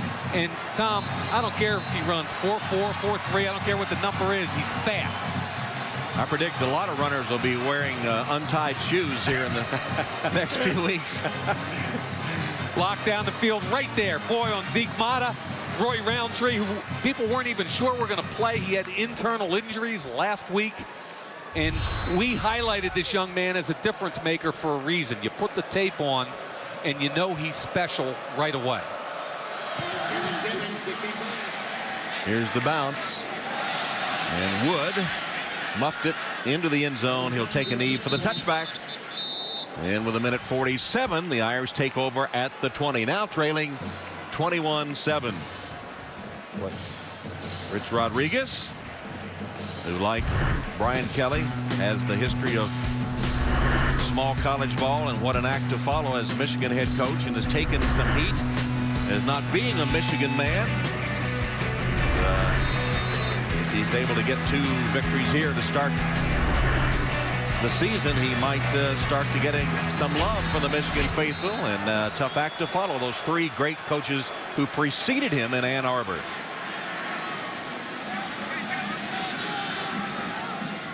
That was a huge touchdown, Tom. What does Brian Kelly do now with 1:47 to go? Play it safe and hope he can get to halftime when they reassess Christ? I think he's going to play it down the middle. I think he's going to try and move the pocket, throw the football, see if he can get at least in field goal range. That was caught by T.J. Jones, freshman's first reception of the game. Had a touchdown against Purdue. But it changes the whole game plan for the second half. He was just trying to bail water and hang in there down 1 touchdown. Now you're down 2 touchdowns. Clock at 1:25 and rolling.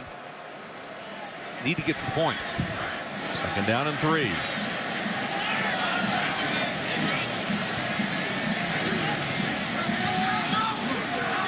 Wide open, caught by Jones, and Jones has an Irish first down, goes out of bounds after a 14-yard gain. And coming up at halftime, the Discover halftime report. Dan Patrick and Jimmy Roberts in our New York studio. Dan with Tony Dungy and Rodney Harrison will break down the first half with the help of Coach Dungy's Coaches Clicker. He'll also preview the big game tomorrow night in D.C. between the Cowboys and Redskins. Jimmy joined by Peter King and Mike Florio to discuss big news around the NFL. And, of course, all the scores and highlights from the top 25. Theo Riddick, incomplete, intended for Riddick. The Discover halftime report coming up at intermission with 1:06 away. Dane Christ remains on the sideline, unable to play after directing a 71-yard touchdown drive by the Irish on the opening series of the game. Nate Montana spelling him after Tommy Reese, the freshman, had a series and threw an interception. Montana's thrown one as well. 3-man rush again. Chased from the pocket, dangerous pass. Incomplete to Jones. James Rogers there to defend Jones. Third down now, and a minute left. They don't want to have to punt it again to Denard Robinson. I like Jones coming back to the football. Now finish the catch. That's a catchable football. The corner was making a play on it. I like the fact that the true freshman worked his way back to keep the D-back out of it. But TJ, finish it. Third down and 10. Perilous situation for Montana. Quarterback draw. Montana got a block. Spinning. And driven to the first down, it appears. There is a flag down in the backfield where it might be holding against the Irish.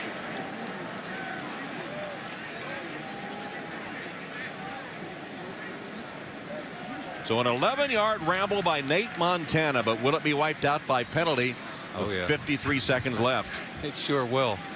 Michael Floyd was doing a heck of a job down the field trying to help his quarterback out. Holding. Number 3. Defense. 10-yard penalty. Repeat. 3rd down. We haven't heard much from Michael Floyd in the pass game, but again, just like last week, great effort in the run game. I can't tell you how much I like to see that kid, who's a pass-first guy, give up his body in the run game. I think he's done a great job so far, and they got to find some ways to get the ball to him. Floyd has been a non-factor with Christ on the sideline here in the first half. So the first down wiped out and makes it 3rd down and 17. Good protection from Montana, who hands it off to Allen. Armando Allen stays in bounds. And that'll be a horse collar tackle and a penalty against the Wolverines with 32 seconds. I thought Michael Floyd's block was a good block, and he got called for holding, and then right back at you on the next play, a horse collar. Personal foul.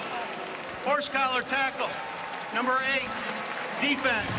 15-yard penalty. Results in an automatic first down. Penalty called by Jonas Mouton. So a reprieve for the Irish offense, giving them a first down. And that's so hard when you're a defender trailing the play, and I've been in that position. You're just diving, trying to grab onto anything. And I understand safety, but that's really a difficult call. Montana rolls over the head of Michael Floyd, incomplete. And right now, 21-7 Michigan. The 87-yard run by Denard Robinson is the second longest ever against Notre Dame. The longest was 88 yards by Dick Patton of Michigan State back in 1951. Wow. 2nd and 10 for Montana. 20 ticks left. Got to get another 15 yards or so just to have a realistic try for a field goal.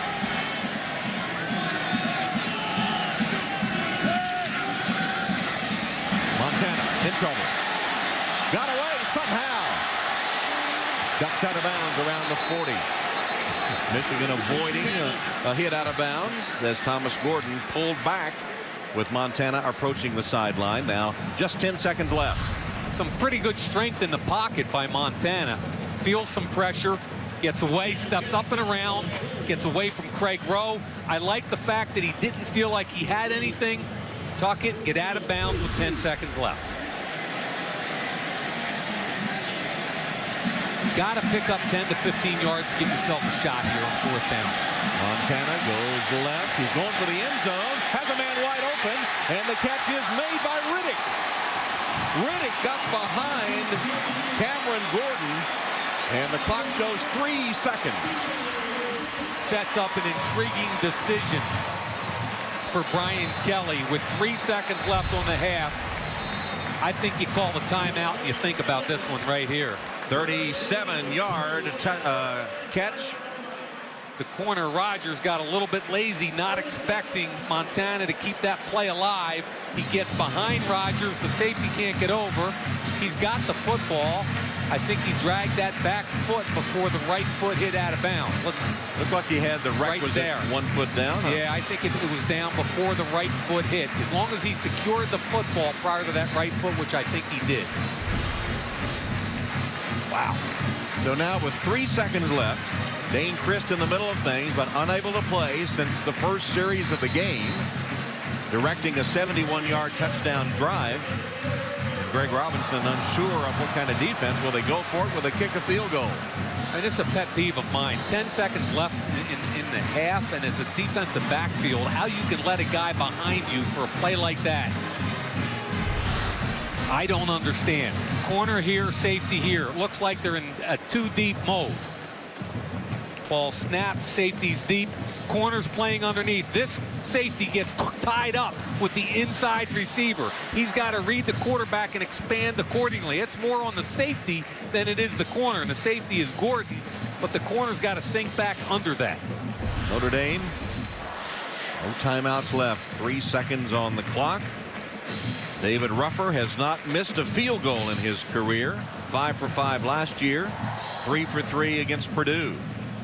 I think this is really intriguing for the head coach. You're down 2 touchdowns. You don't know if your quarterback's coming back. The ball's on the 3-yard line. Now, they're reviewing this, obviously. Does he secure it right there, which I think he does, before that right foot hits out of bounds? The left foot trailed, dragged the ground the whole time. I think that's a catch.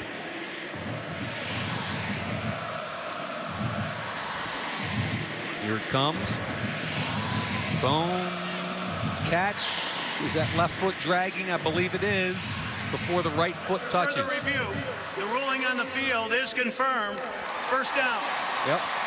So it is confirmed. Now, what are they going to do, though? Do you take the short 3, or do you make a demonstrative statement and go for a touchdown? Because it's only a 1-play drive, and they're going to go for it. I love the aggressive move by Brian Kelly.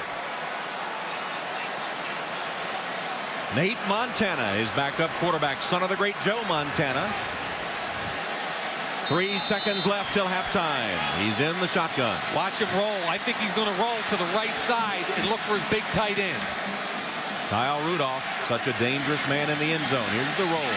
Throws it way up there, though, way over the head of Michael Floyd. Got to give your receiver a chance, and he had no chance on that one. And interception doesn't matter. Brian Kelly knows it. Nate Montana has to know you have to make that throw and put it in play. Exasperation on the face of Brian Kelly. Floyd, as you might expect, drew double coverage, but he's so tall, just put it up and let him have a jump ball chance at it. But his quarterback Montana gave him no chance as he threw it nearly into the stands. Yeah, that's a teaching point right there. I mean, you got to know that ball has to be in play to give your guy a chance to make a play. So Kelly passes up the field goal, goes for it, and the first half over as we go to Alex with Coach Kelly. So, Coach, first, what's going on with Dane? Yeah, he got banged in the first series, and you know, just wasn't clear enough to go back in the game. You expect he'll be back in the second half? Really won't know. I mean, we're gonna see if we can get him ready. Obviously, we're not going to put him out there unless he's, you know, obviously functioning at a level that you know, he can protect himself. So you have a teaching moment there with Nate. If he's your quarterback in the second half, what do you have to do to allow him some success? There's not a lot we can do. I mean, it's what he knows. He's got to be able to go execute our offense that he knows. There's not a lot of coaching you can do until after the fact, and that's not a good thing. All right, Coach, thank you. So Notre Dame will go to the locker room trailing 21-7 after they looked so good on their opening series, but without Chris to quarterback, they trail it 21-7 at halftime. Stay tuned now for the Discover Halftime Report. Don't forget the halftime performances of the Michigan and Notre Dame bands at NBCSports.com. Right now, let's go to Dan Patrick in our New York studio. Welcome to the Discover Halftime Report, brought to you by Discover. It pays to discover. Well, the last 3 Heisman winners have been sophomores. Maybe we have the coming out party for Denard Robinson, as the Fighting Irish have seen all they want to see of this Michigan quarterback so far as they trail by 14 at halftime. Rodney Harrison, along with Tony Dungy, I'm Dan Patrick, as we look at what, you know, before I get to Denard Robinson here, Coach, what was Brian Kelly thinking there on that final play of the first half? You got to kick that field goal unless you don't think you can stop Michigan's offense, and maybe that's what Brian was thinking. Well, we've seen what Denard Robinson has done so far. We saw the coming out party against Connecticut. What have you seen so far? Well, he finished the half with an 87-yard touchdown run, but we're going to show you the play that actually set up that touchdown run. He puts a lot of pressure on defenses. Here's Robinson. He's in this kind of wildcat quarterback position. All these eyes are on him, and they have run a lot of quarterback power plays, and you're going to see these 2 linebackers shoot the gap, trying to end up stopping this power. and they're coming, and you have to do this with Robinson. He's such a dangerous runner, but the only problem here, Rodney, this is a pass, and now Michigan has 3 receivers on 2 defenders. Yeah, whenever you face the triple option offense or the Wildcat, you cannot sit back in a soft zone coverage. You have to force them play man-to-man coverage. You have to put 7 guys in the box. And did anyone get the memo that this guy had 200 yards rushing, close to 200 yards rushing last week?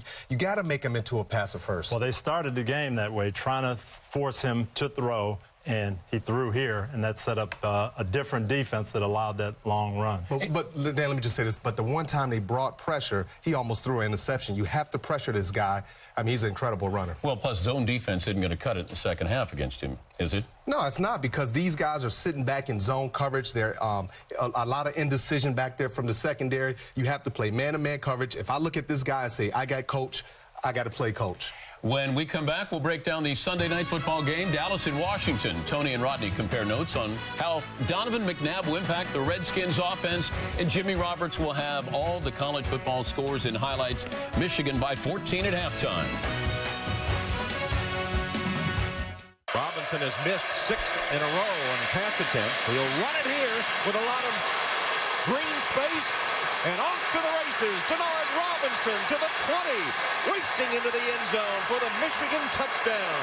Denard Robinson got downfield blocking that was able to spring him for 87 yards. And it was thought that Denard Robinson was going to be the difference maker today. So far, so good. And this year in this college football season, Denard Robinson, 371 yards rushing in a game and a half thus far. Jimmy Roberts back in our New York studio. What a day in college football. We start you off with Virginia Tech and James Madison. Just 5 days ago, Tech lost to Boise State 33-30. Figured they'd get back on track today. James Madison trailed in the 3rd quarter, but the Duke's quarterback, Drew Dudzik, runs it in from 7 yards out, lead now 2. Early 4th quarter, it's Dudzik again, doing it with the legs, this time from 12 yards out. That gave James Madison the lead, and that was the final. Think about this. James Madison was 0-6 against Virginia Tech. They lost the last 2 by a combined 90-0. This an upset on par with Appalachian State over Michigan in 2007. Kansas and Georgia Tech. 4th quarter, Kansas leading 21-17. Jayhawks quarterback Jordan Webb, the toss there to Damon Patterson. Check out this open field running. Makes a bunch of people miss, some bad tackling. Then he's gone 32 yards, the touchdown. That made it 28-17. There's your final. Georgia Tech, 400-plus yards of total offense. But they gave up 370 yards to a team with virtually all new skill position players. First win for Turner Gill as the coach of Kansas. The Dogs and the Gamecocks in Columbia. Busy day for South Carolina running back Marcus Lattimore, a true freshman. He scored 2 times, both from short yardage, 2 yards out. Lattimore with almost 200 yards rushing on the day. South Carolina wins it.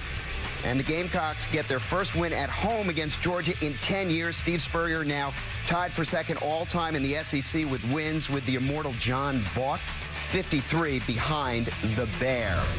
Nebraska and the Vandals. The Nebraska quarterback Taylor Martinez ran for 127 yards against Western Kentucky last week. Keeps it on the option. A good day today. 67 yards for the score here. That made it 10-0 Cornhuskers, I should say. A flat-out spanking in Nebraska's 500th home win. 5 Nebraska interceptions, 10th straight time they've held an opponent under 20 points. That's the longest streak in the nation. All right, there you have it. You're all caught up on the college football game. Let's shift our focus for a moment from Saturday back to Sunday and back over across the studio to Dan, Tony, and Rodney. Guys? All right, Jimmy, tomorrow night it's the Cowboys and the Redskins, and of course the Redskins' new quarterback Donovan McNabb. He's listed as questionable. He's got a sore ankle. Yesterday, Bob Costas had a chance to sit down with him and update his status. How's your ankle? Are you 100% or close to 100% for Sunday night? Who does percentages anymore? You know, when you play this game, you know, I feel pretty good. There won't be too much dancing. What's pretty good? Pretty good would be, you know, I can still run. You know, I can still move. So that's good enough. He loves being coy, doesn't he? He'll play. He's motivated. Yeah, if I'm Dallas, I'm preparing for Donovan Get McNabb. ready for Donovan. Is he the same quarterback he was in Philadelphia? I think it's a different offense, and he's going to bring something different to the table. He's going to get to do some different things. In Philadelphia, a lot of short passing, quick passing, but Mike Shanahan wants big plays, and that's what he's going to bring. And he's going to want to run the football, but what do you see? Is he going to be able to take these deep passes, these deep attempts? I think he will. We're going to look at this from the defensive standpoint, from Rodney Harrison's position as a free safety. You got your all-pro middle linebacker Ray Lewis in front of you, Rodney, and you're trying to read Donovan McNabb's eyes. And what you've seen in the past, what would this tell you? Well, Ray Lewis is probably thinking the same thing I thought when I played against Donovan McNabb, that he's been in a West Coast offense his entire career. Nowhere in the world will he be able to get the ball 60, 65 yards down the field, where, in fact, he threw the ball 60, 65 yards down the field for big plays. Yeah, you see Lewis here. He's sitting down, getting ready to play a short route, but the only problem is McNabb is cranking this ball deep. As you say, it goes about 60 yards, and this is what Mike Shanahan is looking for. He's looking for those big plays. And it'll be predicated on establishing a running game. One programming note tonight, Saturday Night Live at 11:30, an encore performance of Peyton Manning, Tony's former pupil. Did you know he was this funny? No, he wasn't that funny when he was with us. He wasn't. I tell you this, say what you want about him, but I love his commercials. Is he a better comedian or quarterback? He's definitely a better quarterback. Only if he wins another Super Bowl. When we come back, Peter King and Mike Florio on the Jets. Darrelle Revis, he's back, but for how long? Michigan by 14 at halftime.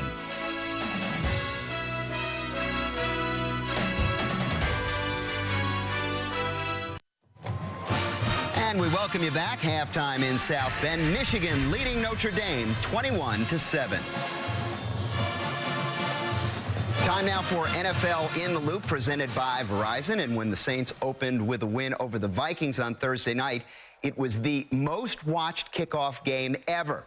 Preseason ratings were also way up. America clearly would seem to be hungering for NFL football, and there's no one better with whom to discuss what's going on around the league than our good friends Peter King of Sports Illustrated and Football Night in America, and Mike Florio of Pro Football Talk on NBCSports.com. Guys, most people would agree, not a terribly well-played game, but that makes the fact that so many people watched all the more amazing. Oh, and consider this, Jimmy. In New Orleans, the rating was 60, and that was higher than the rating for the Super Bowl. So in New Orleans, you're either at the game or you're watching it on your television. All right, let's tackle a few subjects here. And we start off with Darrelle Revis, who's clearly, forgive the pun here, no longer on an island, signs the big contract this week. But here's the key. First 2 years, he's going to make $32.5 million.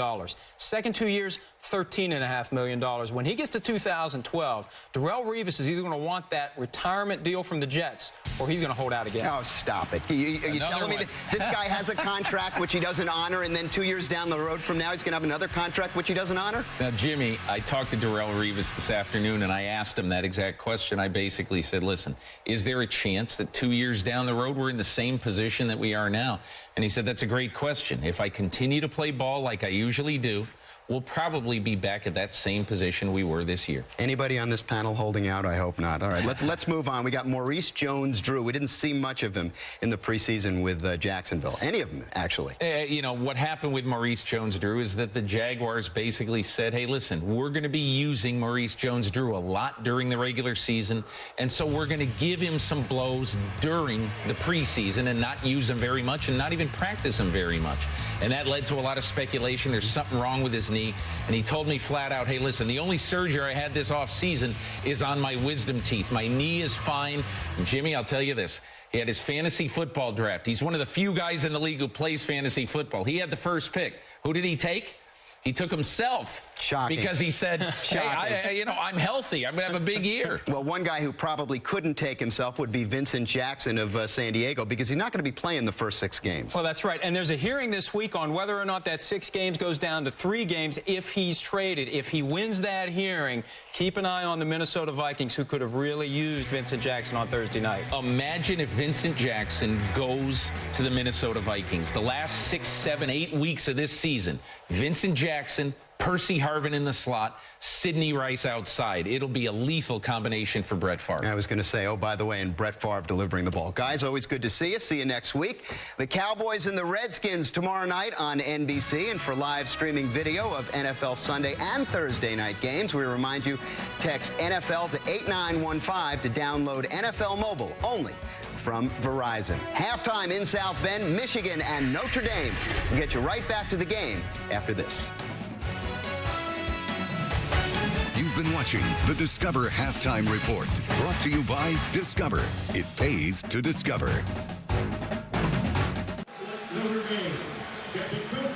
Heading to the second half, Michigan up 21-7 on Notre Dame. Dane Christ unable to play following the first series of the game. Will he come back in the third quarter? We're about to find out. Meanwhile, Denard Robinson running wild has led Michigan to that 21-7 advantage. Throughout the season, we continue to look at many of the unique things in which Notre Dame students and professors are engaged off the field. And today we look at the Department of Engineering's work, which takes us to post-disaster Haiti, still deep in the process of recovering from that nation's most devastating earthquake.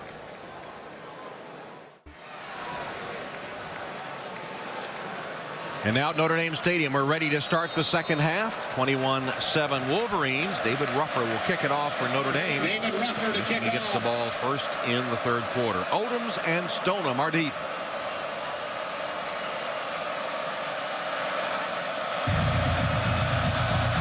And here's Ruffer's kickoff. Blasts it.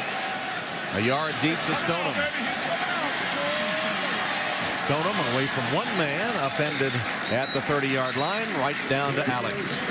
So, Tom, Dane Christ will be coming in and taking the field when Notre Dame gets the ball in the second half of this game. Notre Dame telling me they're unable to tell me exactly what's going on with him, but he will be able to play. They'll tell us after the game. Meanwhile, Rich Rodriguez very happy, obviously, with the quarterback on his team, Denard Robinson, 281 yards of total offense. What Rich would like to see, though, from his offense in the second half is he'd like them to finish drives better, Tom. All right, Rodriguez with the 21-7 lead as Denard Robinson already closing in on that record of 383 yards of total offense in the season opener.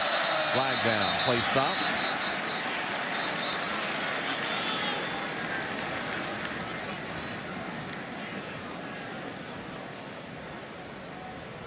Prior to the snap, false start, 65, offense, 5-yard penalty, remains first down. Patrick Omame guilty of the false start, the sophomore from, of all places, Columbus, Ohio. I think he got lost. So first and 15. Quick toss, one-on-one to Roundtree.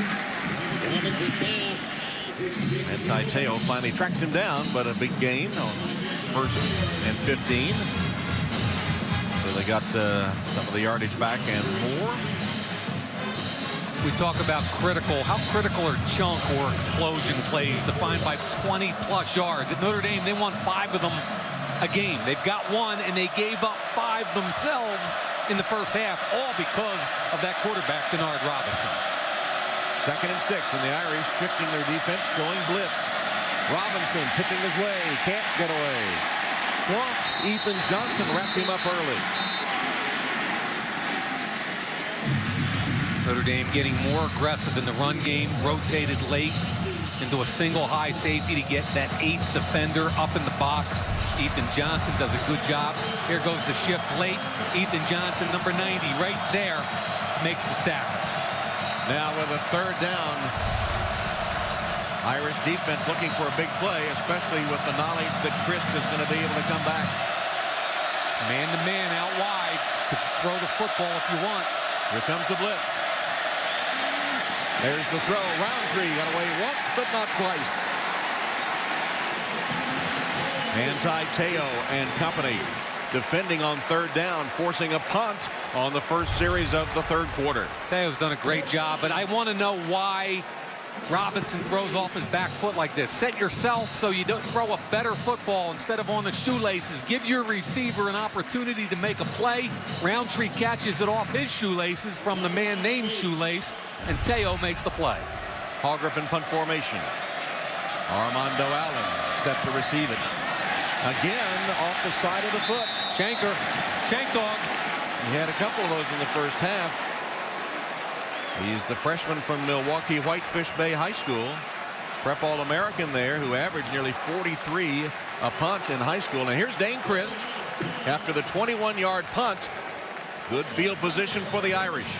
And remember, after the opening kickoff, it was Christ who looked so sharp, guiding the Irish down the field for the 7-0 lead, but then unable to play, now back out there. If he's healthy, this is a different Notre Dame offense. 5 for 7 throwing the ball in that first drive, 3 carries for 30. And great field position to open the third. Stands in the pocket, through the hands of his intended receiver, and incomplete. That was Michael Floyd. You can just see the difference, though, in the tempo of the offense. And we're talking about a guy in his second start. This is not like a 3-year starter at quarterback. But the difference between this young man, look, that ball, I'm telling you, the ball was well thrown. Michael Floyd should have come up with it, but the tempo, it came out of his hand on time with authority. Floyd with only 1 catch in the game. Here's a man wide open, and it is complete to T.J. Jones for the touchdown. Wow, does Dane Christ make a difference? Jones with his second career touchdown. This one, 53 yards. A zapper from Dane Christ. He rolls to his right to the 3-receiver side. T.J. Jones, the true freshman, is the outside of trips. Get a hang defender and the safety coming over the top.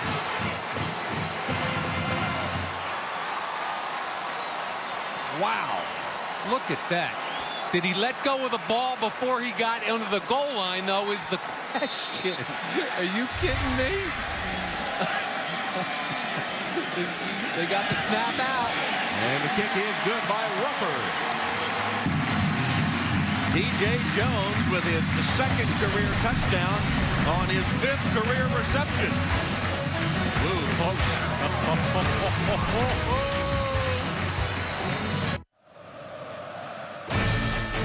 Notre Dame football is brought to you by Sprint, the Now Network. By Liberty Mutual Insurance. Responsibility, what's your policy? By Gatorade, introducing the G Series. Gatorade has evolved. And by U.S. Bank, all of us serving you, U.S. Bank. You know, Tom, Michigan loves to invert their corners and let the safety go over the top, and that time Dane Christ took advantage of it. So David Rufford will kick it off for the Irish. Ryan Kelly got his starting quarterback back on the field and reaped immediate dividends. Makes it 21-14.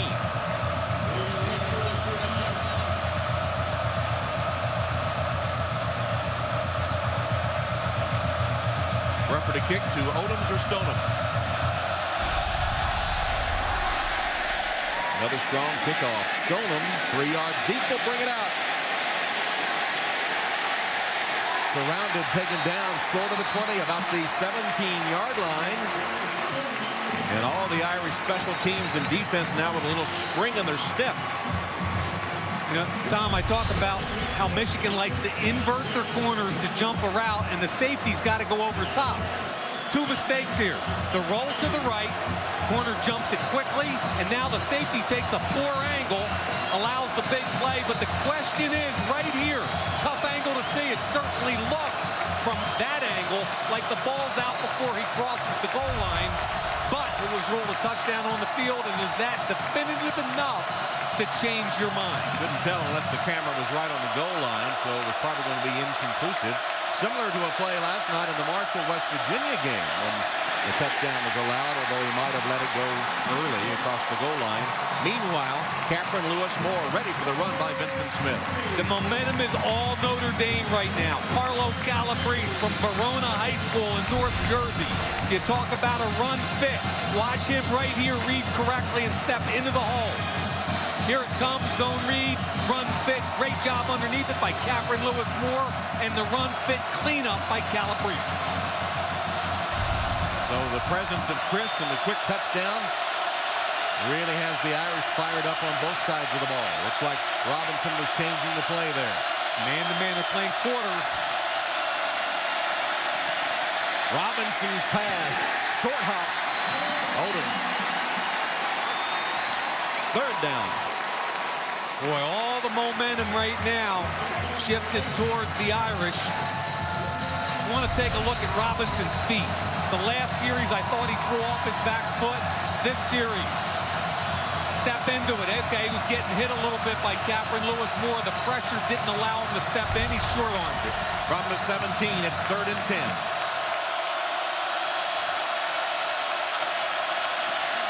Fake the pass.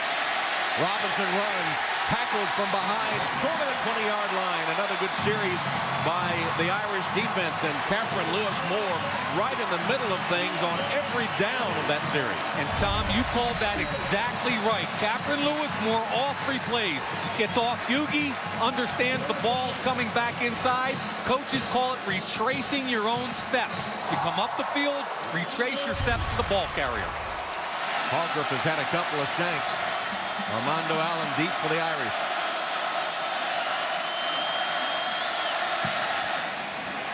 Line drive. Allen will let it bounce. Good. Michigan bounce. And downed at about the 26-yard line of the Irish. That was a good one by Hallgriff as it covered 53 yards with no return. But Chris back on the field in a moment. Mercedes-Benz presents Army versus Notre Dame top performances. 1934, a capacity crowd of over 78,000 gathered to see the cadets march in to face the Irish.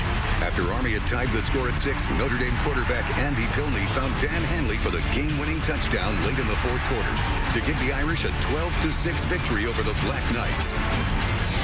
Top performances presented by Mercedes-Benz.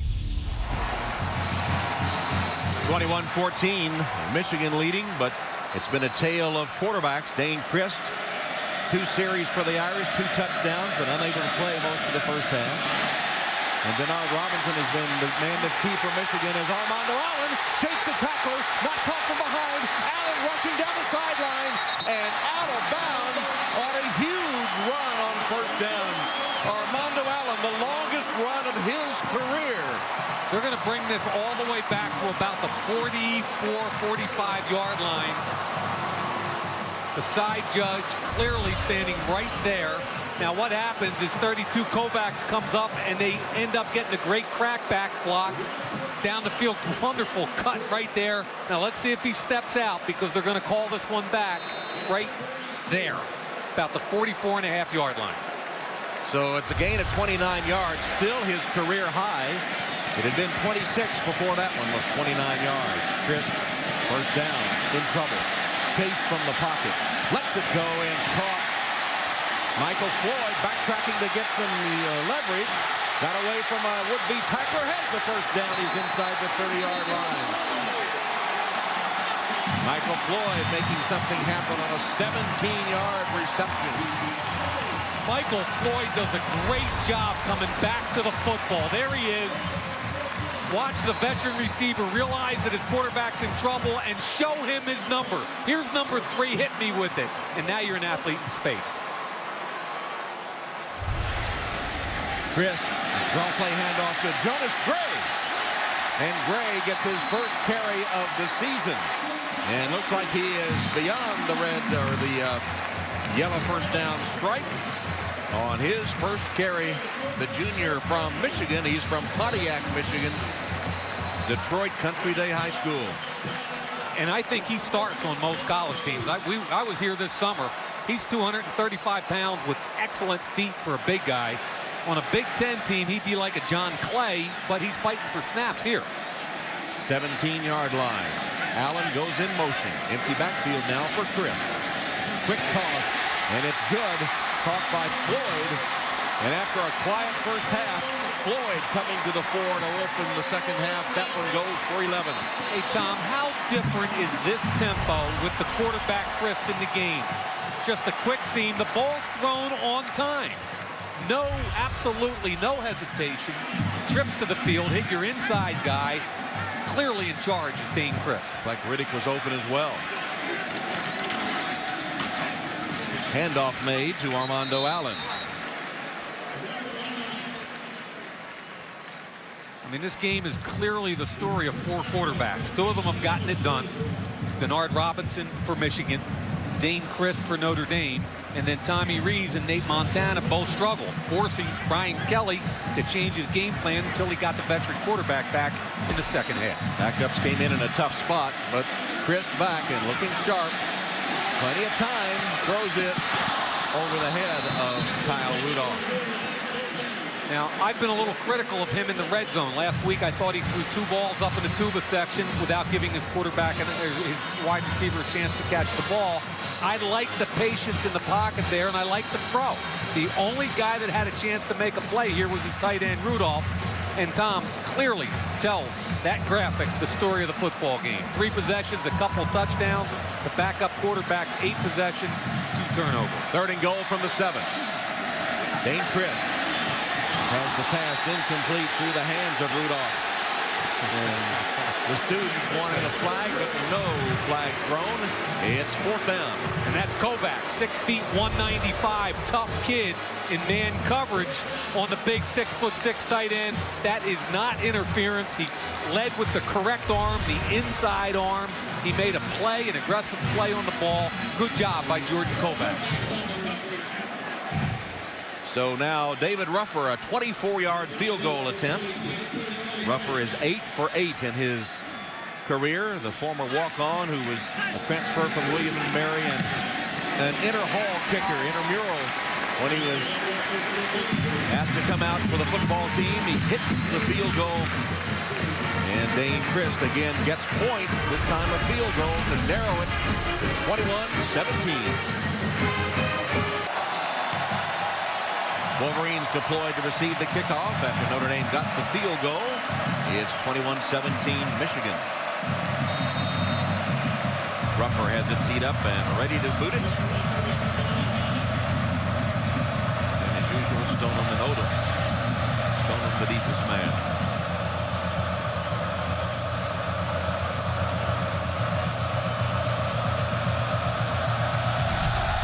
Ruffer with another good kickoff.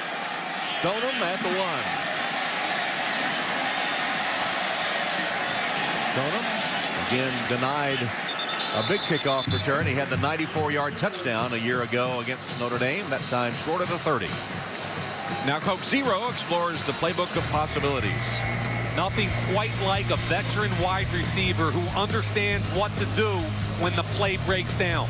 Michael Floyd run a little curl route, dig first. Quarterback's in trouble. What's he do? He breaks the route. Now show me your number. The big number 3 shows himself to the quarterback, catches the football, becomes an athlete. That's a huge play by the junior wide receiver. Coke Zero, playbook of possibilities. First down play. Manti Te'o with the big hit for the Irish defense on the quarterback, Denard Robinson. The emotional lift provided on offense by the quarterback has been mirrored by the defense. Manti Te'o. Talk about run fits again. Denard Robinson slide up. The running back got on the outside linebacker. You got to make the tackle, and he does. Toss it to Roundtree, and Roundtree's able to turn the corner. Blasted out of bounds about the 40 by Zeke Mata, but that is 10 yards and a first down. Kind of interesting. We get a chance to gather ourselves here for a second, Tom. At the pace of this second half, both teams no huddle. The momentum shifting back to Notre Dame because of Dane Christ's return and production. And now the defense, 3 and out on the last series, needs to step it up again. First down, Michigan. Handoff made to Michael Shaw. 5 yards on first down. Fleming, the Notre Dame hit. This half, Denard Robinson, 3 carries for only 7 yards after the huge first half. Talk about the pace of this game with Brian Kelly. His whole thing defensively is to substitute freely along that front 7 to keep everybody fresh. Robinson fakes, pulls it down, got away from a shoestring attempt. Here he is to the outside, and a big gain again for Denard Robinson. 18 yards, first down, Michigan. He is so deadly, and you've got to defend the entire 53 yards of width. I thought he was going to throw it out wide to Martavius Odom. Fakes it, ball comes down, great left tackle block by Hughey. Athlete in space, he's going to win every time. First down, Blue. Robinson keeps. Tries to get away. Right? Stopped after a yard by Harrison Smith, the safety. We talked about getting the safeties involved in the run game. You've got to have two people when he pulls the ball out. One-on-one isn't going to work. Harrison Smith, the safety, number 22. Watch the Mets called a flat-footed read. Comes up, takes the outside away, forces it back into Calabrese. Second down. Robinson take the run, hit Roundtree, and then Roundtree punished, but has enough for the first down. Harrison Smith, another big hit, but Roundtree able to hold on for 10 yards. I think you could just hear this hit.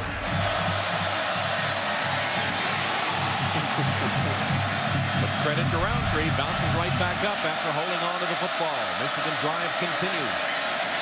Smith, flag down, a late flag. I think they're going to get Molt trying to block Captain Lewis Moore.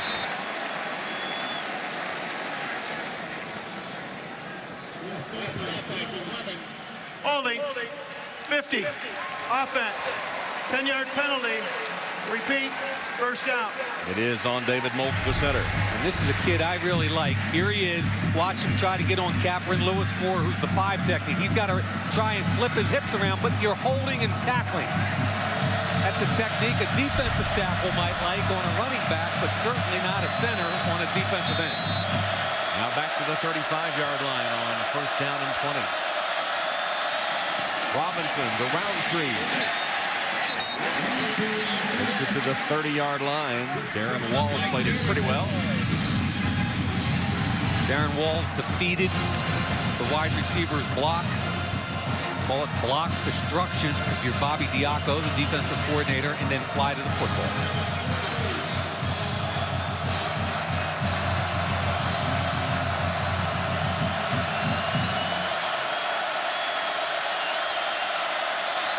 Late shift again by the Notre Dame defense. Leaves a lane for Robinson, and he exploits it.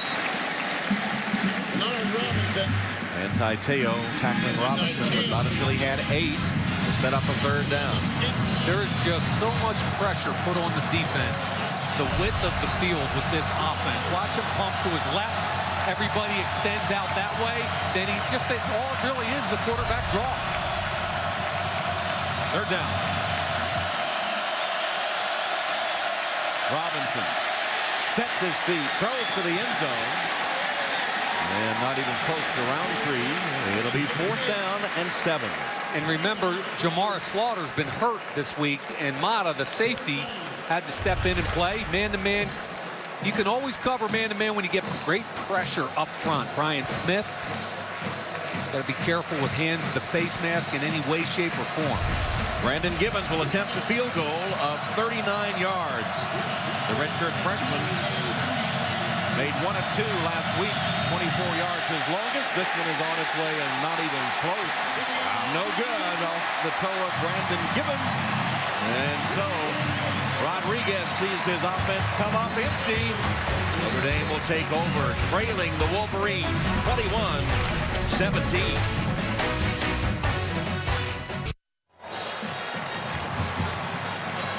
Go to Notre Dame Extra on NBCSports.com, where you can have full DVR control of today's game, including rewinding, pausing, and watching any of the action in slow-mo.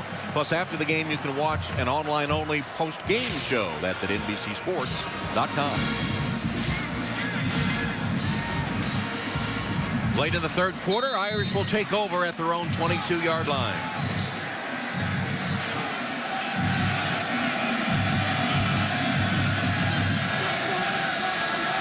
Dane Christ on first down. Plenty of room to run if he wants. Now scrambles from the pocket. And the pass intercepted off the tip. Kovacs. Yeah, Mouton with the tip. Kovacs finishes it off.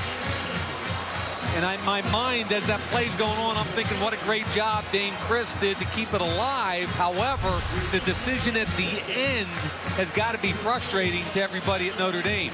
Steps up into the pocket, eyes down the field. He should have dumped it down to Allen. Take what they give you. That's what he did last week. He's gotten too aggressive on that particular snap. He had the check down all day long to Armando Allen. Take what they give you. whatever you do in a game like this, don't hand the ball over to that other quarterback on the 25-yard line, man. Kovacs with his first interception. And the third of the day for Notre Dame puts the Wolverines in great position. And Robinson keeps after the fake. Bounced off one man. Bounces off another. Blanton finally the first to hit him. And the other Irish gang tackle him right at the line of scrimmage. Zeke Motta came up and made a good play. Curry Neal came down hard, which is why he held on to the football. But watch Motta come off the edge.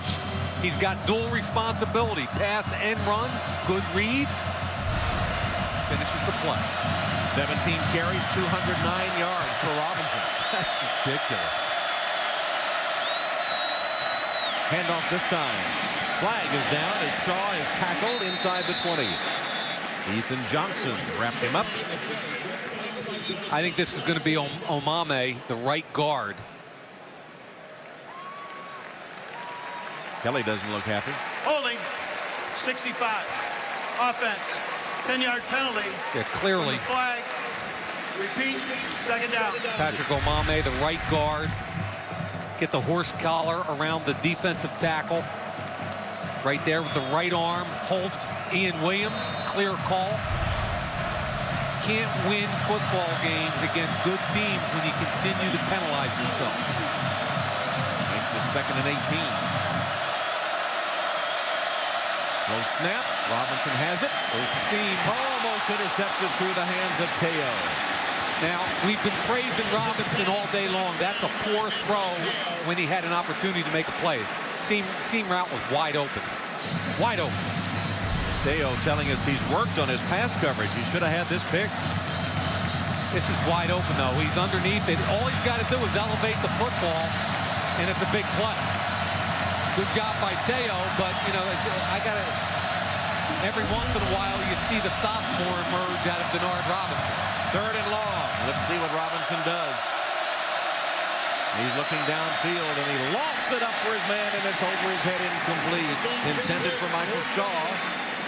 Another 4th down now for the Wolverines. That play, I believe, makes them 1 for 10 on 3rd downs on the day. Keep in mind, their 3rd down plays in the first half, they didn't need any on their 3 touchdowns, but 1 for 10 because their average 3rd down is 7.6 to go. You don't want Denard Robinson to be facing too many of those 3rd and longs and have to throw the ball. Poor 3rd down conversions on occasion, but it would be about a 50-yard field goal, so they're going to go for it on 4th down. Gibbons has had his issues. And it'll be just a little quick kick by Robinson. Notre Dame says get away from it, but it's going to work out well for the Wolverines. It'll be down to 4-yard line. What else can Robinson do? Little pooch punt down at the 4-yard line. A 29-yarder by Robinson. 3:26 3rd quarter. The Irish trailing and backed up to their own 4-yard line now where they take over possession. They'll go with 2 tight ends, Rudolph and Eifert. Allen and Hughes, 2 running backs in the game. The handoff to Allen. Armando, a little wiggle, and crosses the 10 out to the 14-yard line, just about a yard short of the 1st down marker, where he's hit by J.T. Floyd and Obieze. I can't tell you how impressed I am this year by Armando Allen compared to a year ago. He's lost some weight. They seal the edge. Number 78, Robinson, a good job. And look at the shake and bake in the open field against J.T. Floyd. Allen has the 1st down, and as he's driven out of bounds by J.T. Floyd. That's a 12-yard gain. You know, we talked Tom yesterday, and what did he tell us he improved the most in? Patience. Watch the right guard, Robinson, pull, and the patience in behind. He doesn't try and use his speed. He allows Robinson to get up. Now, patience to the hole, explode through the hole. He even put a hand on Robinson's hip. That's right. That's a hard thing for young, fast backs to understand, is patience. 81 yards for him today. Made a little hesitation move and broke the tackle. There's the strength of Armando Allen as Jonas Mouton has to make the tackle after he had broken the initial hit.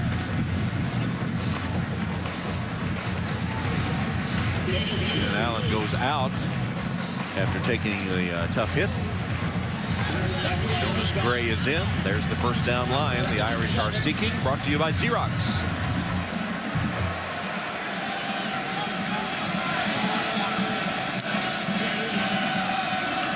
Play action fake. Chris being chased and sacked back at the 15-yard line.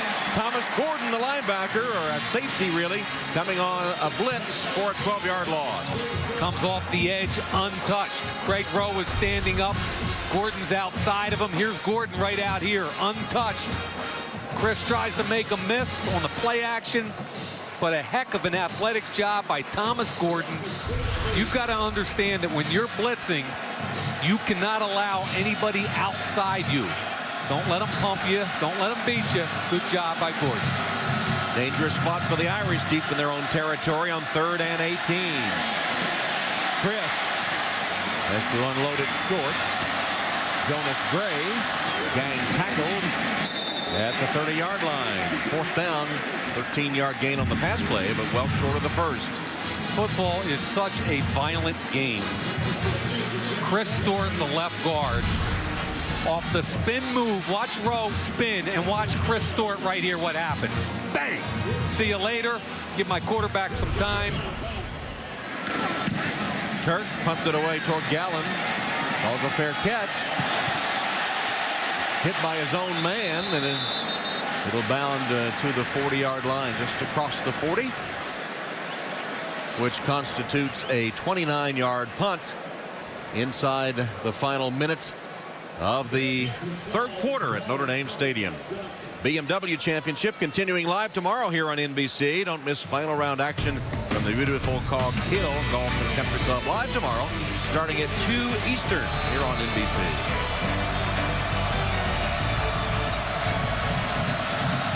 The 41-yard line is where Denard Robinson will put it in play.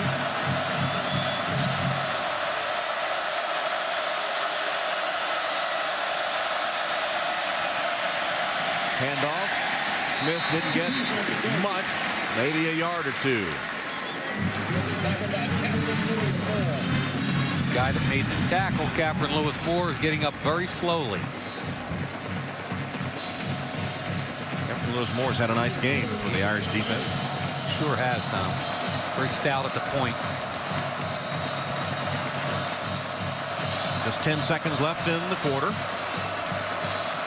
Looks like Michigan's just going to let time expire. And there it is.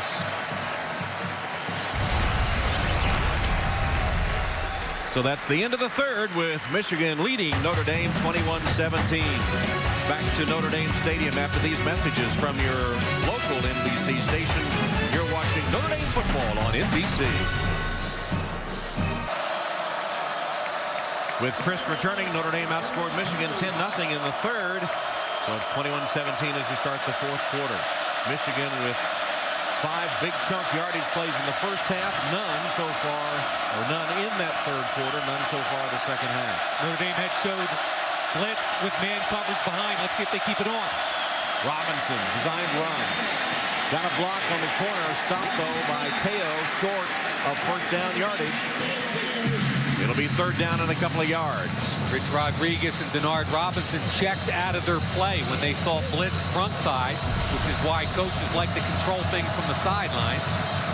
And they roll away from it. Good block on the edge. Calabrese. And Teo ultimately makes the play. Make it 3rd down and 3. Double digits for Teo. It's dangerous down and distance right here. Fake the run. Robinson dancing around in the backfield, surrounded by blue jerseys, so he passes complete. Oh, and they kept the play alive and got the completion down to Stoneham for the first down. We're going to talk about Batman. Rich Rodriguez has found Batman. Let me tell you right now, I'm not sure if he's got Robin yet, but this kid is special. Now, he thinks he's going to run the football. Now he's looking up top. He has nothing. Gets away from 2 different people. What I love about that is he knew he couldn't run. The eyes down the field. Makes the play.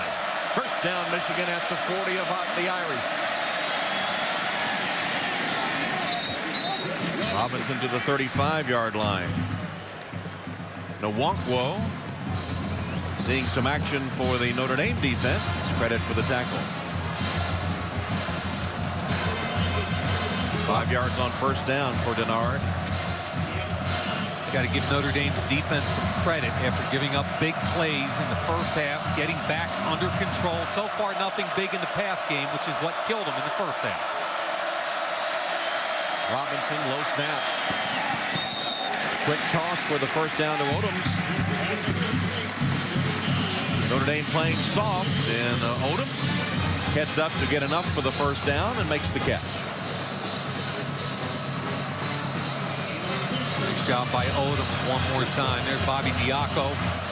Young, very impressive defensive coordinator, all Big Ten linebacker at Iowa. First down, Michigan at the 29. The Wolverines starting to find their second half rhythm, and a handoff to Smith. Vincent Smith had a big hole and a big first down gain for the Wolverines. Four-man front. Talk about getting those safeties involved in the run game inside. A hat on the hat. The only free man is your safety, Harrison Smith, who comes up and makes the play.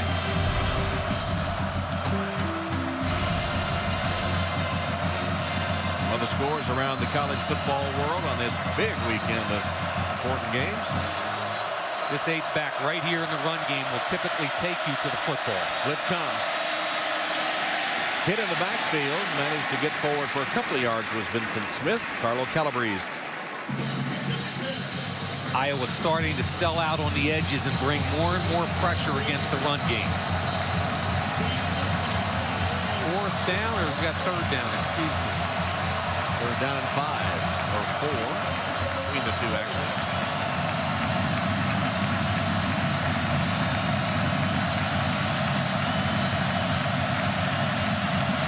Coverage on the edges. They're not going to let any kind of soft corner throw.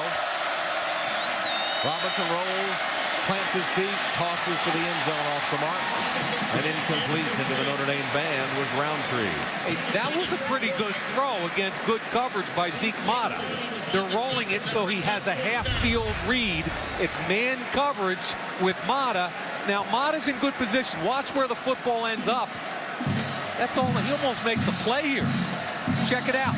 Look where the ball falls in, right over the shoulder into the bucket. Roundtree could have made that catch. But on fourth down, Gibbons will attempt a 40-yard field goal. Missed his only other attempt. This one on its way, and it is also no good. So Gibbons has missed 2 and is only 1 for 4 on the season. Irish take over. Trailing 21-17.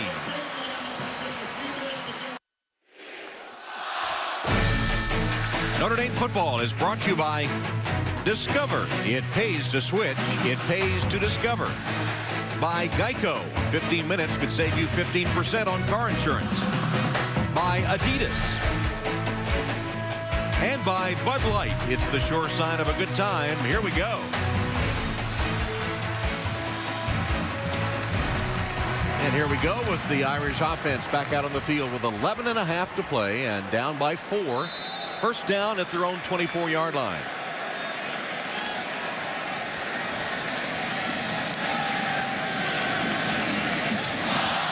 Allen picks it up on the hop, but now nowhere to go. Does make a nice cut. Whoa! Are you kidding me? He took Gordon's hat right off. First he made Banks miss. How impressed are we by this young man? I mean, what? Okay, should have caught the football, tough throw, but watch him keep the presence of mind to make Banks miss and now drop your pad level and knock the helmet right off of Gordon. Somehow got 5 yards. Second down. Open. Rudolph stumbled and fell down, or he was going to get some more yardage. As it was, it covered 19. Kovacs, who I think is more comfortable close to the line of scrimmage, bites on a play fake. He's beat by 5 yards. Ball was thrown a little bit behind, but you got to keep your feet, Kyle Rudolph, and make this a big play instead of just an intermediate play. First down for Rudolph and the Irish. Rudolph 7 catches, 69 yards. Hand off to Riddick. That's twice they've run that play, and about the same result, no gain. Call that the speed sweep. Greg Banks, fifth-year senior from Denver. Tackle for Greg Robinson's defense. Yeah, I was on the field with him before the game, and I said, Coach, every time I watch tape of one of your teams, whether it's college or NFL, the first thing I think of, is it pressure or the illusion of pressure? And he kind of looked at me and said, yeah, you're right. I like to play that game. Notre Dame coach is saying one of the keys to the game was recognizing whether it was real pressure or fake. Got a quick toss to Rudolph. Behind him, he was open and incomplete. Now, Rudolph and his quarterback are best friends. They spent all summer working out together. You split him out wide and you get a big mismatch. I don't know if Rudolph's late flipping his head around, which I'm guessing he was, but his quarterback put it on. 7 catches for Rudolph today, which is his career high. But that miss makes it 3rd and 10. Empty backfield. Dane Christ, good protection. And another drop by Rudolph, who then knocks it out of the hands of the defender, or not Rudolph, but Floyd, excuse me. Little mismatch of timing down below. We got Rudolph going one way, Floyd going the other. I think Floyd lost his train of concentration there, especially with the linebacker flashing in front. And Kovacs almost had his 2nd interception of the day. Say what you want about Kovacs. He might not be the best body athlete in the world, but he's been active today. Towering punt by Turk. Gallen, fair catch. Made at the 15-yard line of Michigan. 9:40 remaining. Michigan takes over after the Notre Dame punt. Wolverines take over. They've had 5 possessions in the second half, 3 punts and 2 missed field goals. Now they start from their own 15.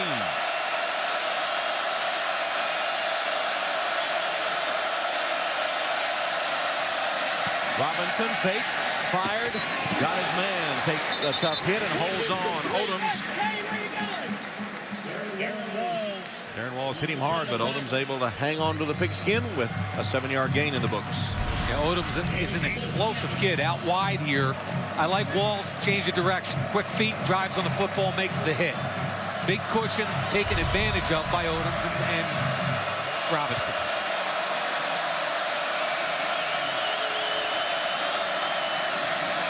Robinson leads the pass again. This one for a first down to Kelvin Grady.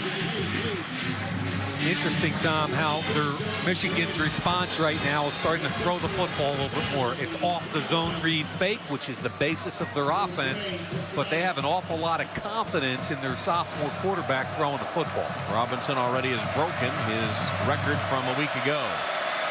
Broken his own record for quarterback rushing. Blitz comes.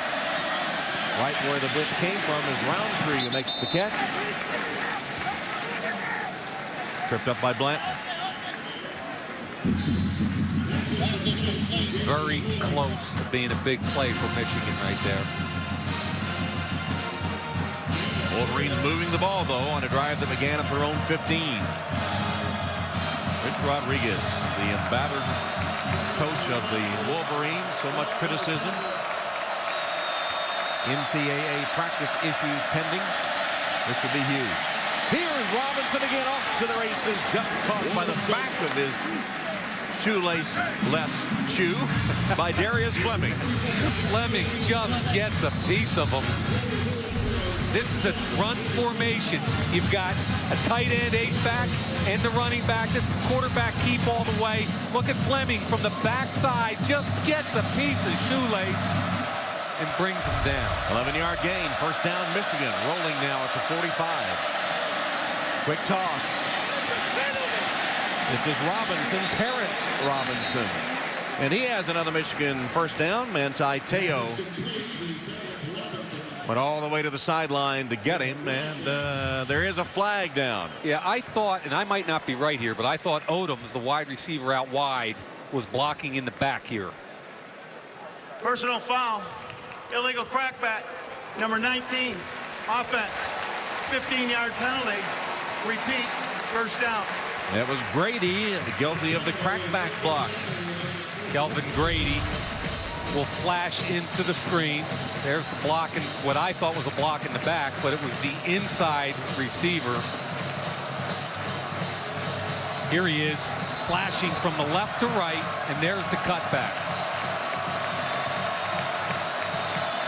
The step off makes it 24 to go.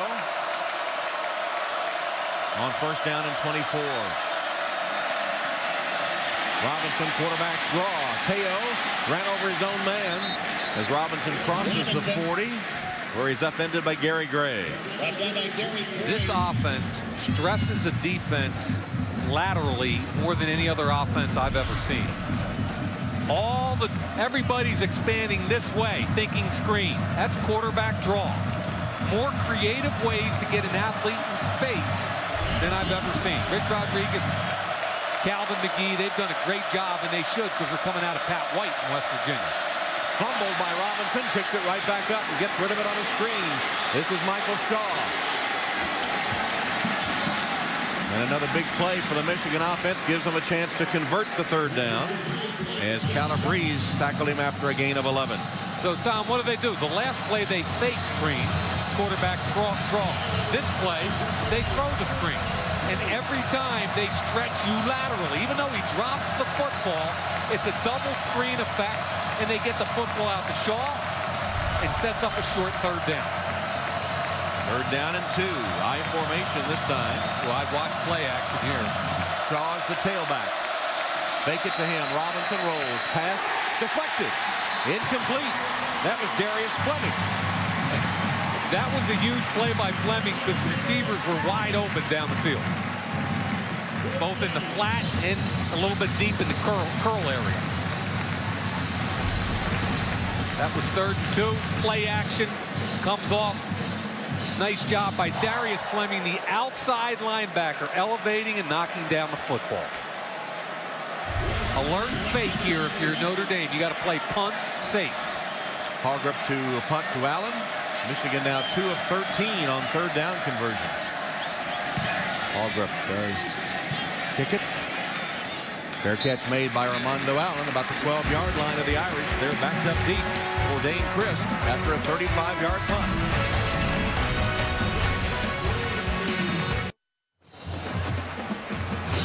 6 minutes left. Notre Dame scoreless the last 3 possessions. They'll take over here, and it's time for Notre Dame Now, presented by Sprint the Now Network.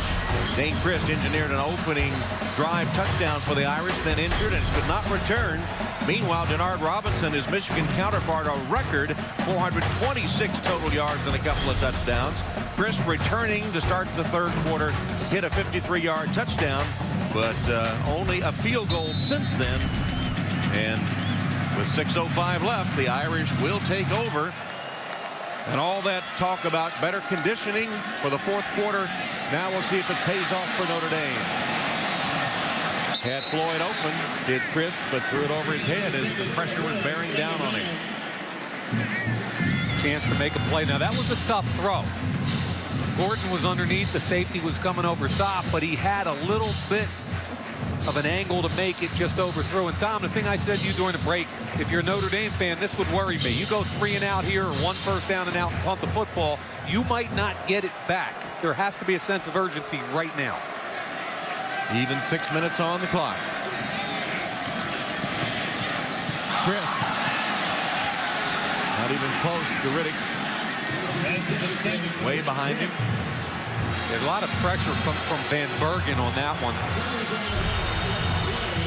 The route down the field, you've got a hang defender running underneath this who actually pushes them, and the ball was probably in the air. You could have called a penalty on Thomas Gordon. Could have been interference. Yep. Here's the pressure from the right side.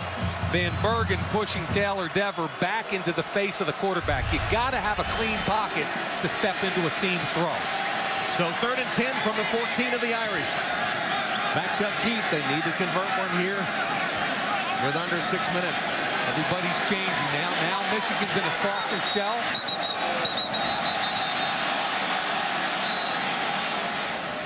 Timeout.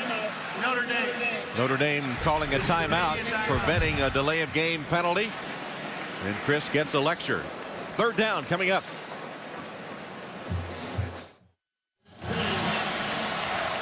With our producer Rob Hyland, director David Michaels, Tom Hammond, Mike Mayock, Alex Flanagan. 3rd down and 10 for the Irish from their own 14. Key play for Notre Dame. Christ hangs it up high for Rudolph, way over his head. Had triple coverage, and the ball was 10 yards overthrown.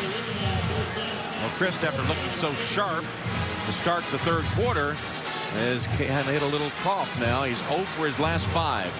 Let's keep in mind, both these quarterbacks are only in their 2nd start.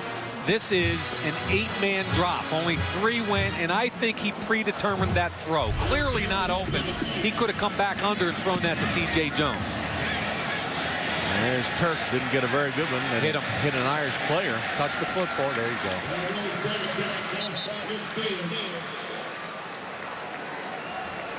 So only 36 yards on the punt. And that pretty well sums up the 3rd down play by Dane Christ. Yeah, I thought he had an opportunity to make a correct read, get that underneath, and let an athlete try and make a 1st down as opposed to force it to Kyle Rudolph.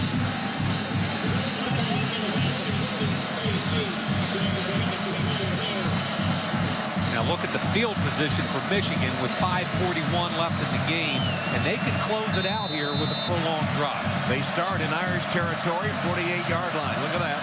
Single game school record, 426 yards of total offense. He's going to get more here,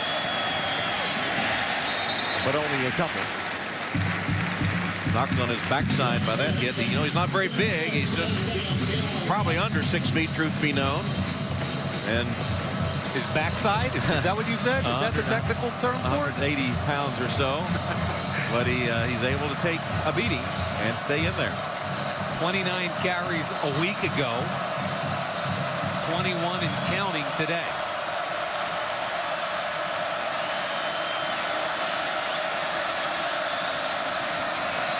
Whips it. Incomplete. A little wide of Martavius Odoms. It's going to be 3rd down. Soft corner again. You've got to take advantage of that. When you've got a soft corner and can step into the throw with a clean pocket, you've got to make the completion. Little ray of sunshine coming into Notre Dame Stadium. Let's see if it helps the Irish defense on 3rd down and 9.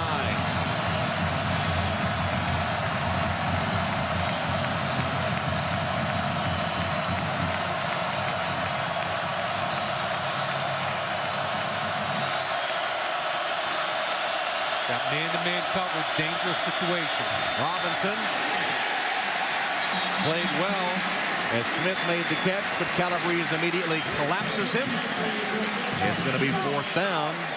I'll tell you what, the meathead from Jersey made a great play here. We asked him yesterday if we could call him a meathead, and he said, yeah, that's a compliment where I come from.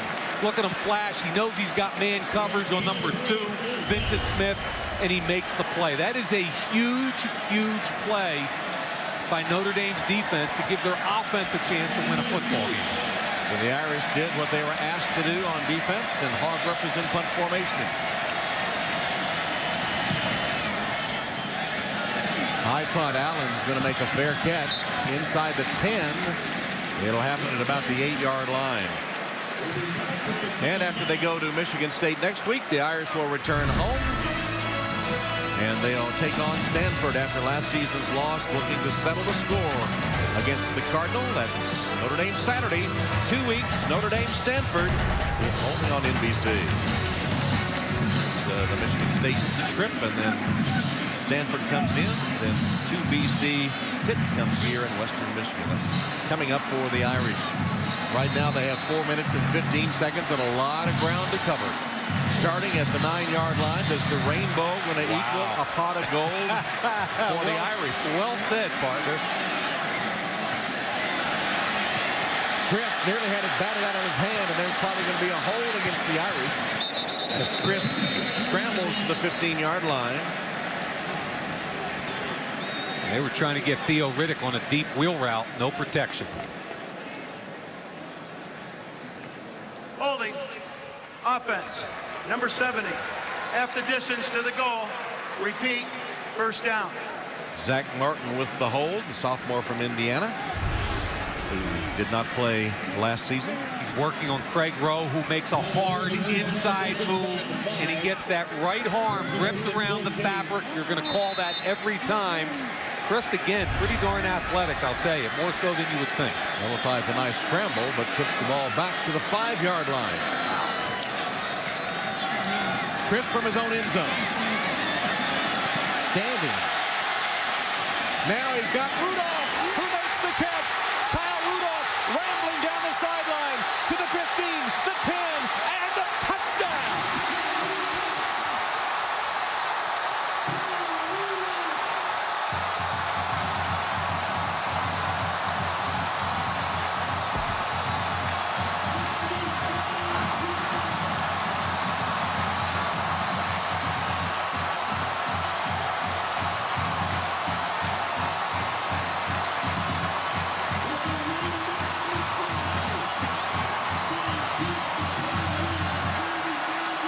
It's 95 yards. Christ to the big fella Rudolph, who rambles for the score.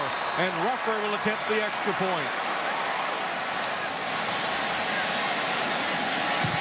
And it's on the money. 3:41 left. Notre Dame has taken a 3-point lead as the victory march resounds through Notre Dame Stadium. Just as the sun came out and the rainbow appeared, Dave Christ heaves a 95-yard touchdown pass. Returning from injury to direct the Irish back to the lead, it's the stuff of Notre Dame legend. Kyle Rudolph lined up inside in a trips formation. Right here, going to work down the center of the field. And he keeps with the play the entire time, getting by the linebacker. The corner jumps it. Horrible job by the safety, Gordon. But what set this entire play up, in my opinion, was a stupendous amount of patience by a young quarterback standing in his own end zone. Look at him, bouncing on his feet, looking, stepping up in the pocket. That was not the primary receiver. That's a young quarterback coming of age in the crucible of pressure of Notre Dame Stadium. And Kyle Rudolph, I don't know where that fits in Notre Dame's all-time history. I got to believe you're going to tell me, Tom, but 95 yards. It's the second longest in Notre Dame's storied history. Second longest TD pass in Notre Dame history. But a tenuous lead with Denard Robinson at the control. He's had a record-breaking afternoon. And 3:41 remains. Here's Ruffer with the kickoff. Into the end zone to Stonham's going to come out with it. Missed by one man and another. And still on his feet.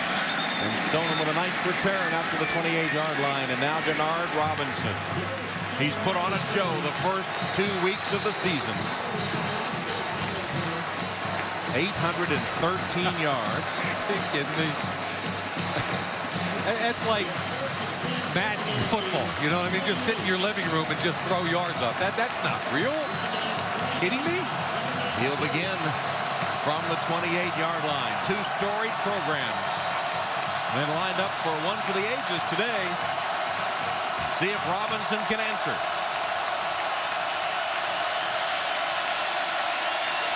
Nobody there. Then finds a man in traffic.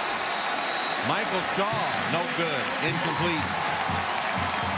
That was Carlo Calabrese again, the Jersey meathead, making another play. Driving on the football.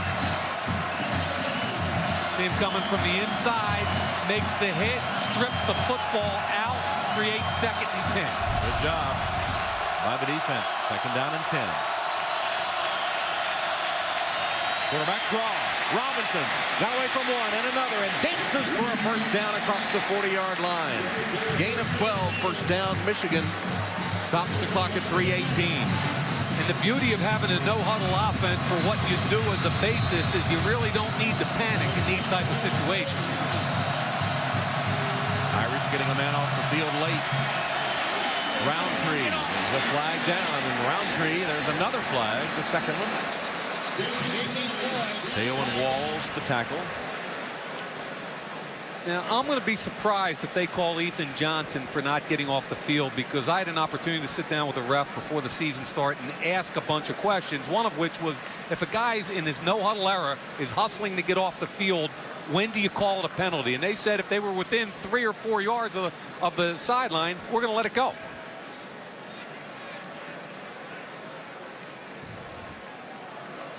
But a second flag came down late. Illegal substitution on the defense. Number 19 did not get off the field by the snap. We also have an holding number 19. Penalties all set. Replayed it down. Kelvin Grady guilty of the Michigan hold. So I was told that if you're hustling off and you get within a couple yards, they're going to give you the opportunity, especially in this no-huddle offense. That was very close. And then secondly, you've got Kelvin Grady on the hold. They offset. Robinson from an empty backfield. Steps up, goes long, and on target to Stoneham. Notre Dame continuing to play soft, and Stoneham catches it for 16. Gary Gray, in addition to playing off, also slipped and fell on the break. Gary Gray up top of the screen. Stoneham runs him off. Slips and falls. Makes it easier than it should be. Under 3 minutes. Robinson again goes out there. Stoneham broke the tackle. Now, at some point, you're going to have to step up with your corners and not allow pitch and catch. The problem is it takes the safeties out of deep position if you're going to do that. Gets a little more aggressive defensively, Thomas. Second down and 3. Robinson has the Wolverines on the march. He's going to keep it twisting and turning and getting a first down. Or it's pinned on the spot, maybe just a yard short. Carlos Calabrese again from his inside linebacker position. A few inches short, third down, quick snap. Wow. Might not have made it. It'll be close. Robinson certainly stacked up. We'll check his forward progress. And they'll have to call in the chains for the measurement. I give Notre Dame credit on two fronts there. A, they quick snapped and Notre Dame was ready to go. And B, Ian Williams, the 305-pound nose tackle, got underneath. So here come the chains for the crucial measurement. First down or fourth down? Wow. Fourth down for the Wolverines. Now, watch Ian Williams and that in front get low. You got underneath Molt, number 50, and that's why they got the contact on the quarterback, Denard Robinson, so quickly. Fourth down and a foot.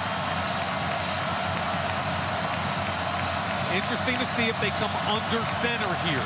They come under center, look for quarterback sneak. If they go gun, look for a quarterback run. Remember, there's an extra blocker when it's a quarterback running the football from this formation. Changing the play is Robinson. Still in the shotgun.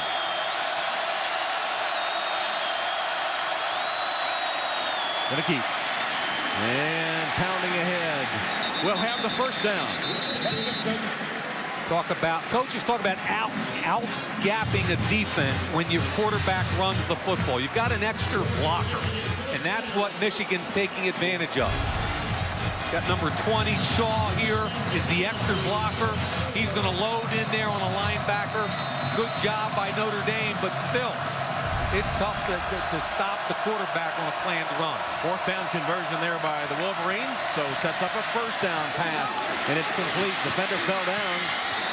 And Michael Shaw makes a nice completion for Michigan. They continue to move the football 12 yards on that chunk. Keep in mind, Tom, their field goal kicker, Brandon Gibbons, is what, 0 for 2 this half? Field goal can tie it up and send it into overtime, of course. They don't want to, they're not thinking field goal here with a first down at the Irish 22. Empty backfield. Robinson changing it. Coming right off the edge here. Man to man. Completes the pass. And the tackle broken. Now inside the 10, down to the 8-yard line. That was Michael Shaw. Did a good job breaking a tackle.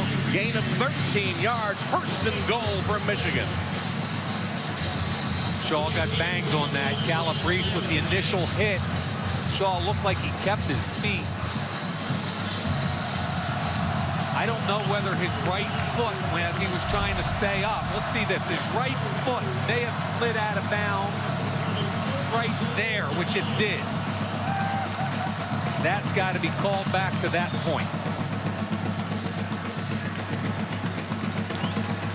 And then the hit at the end by Fleming is what knocked Shaw out.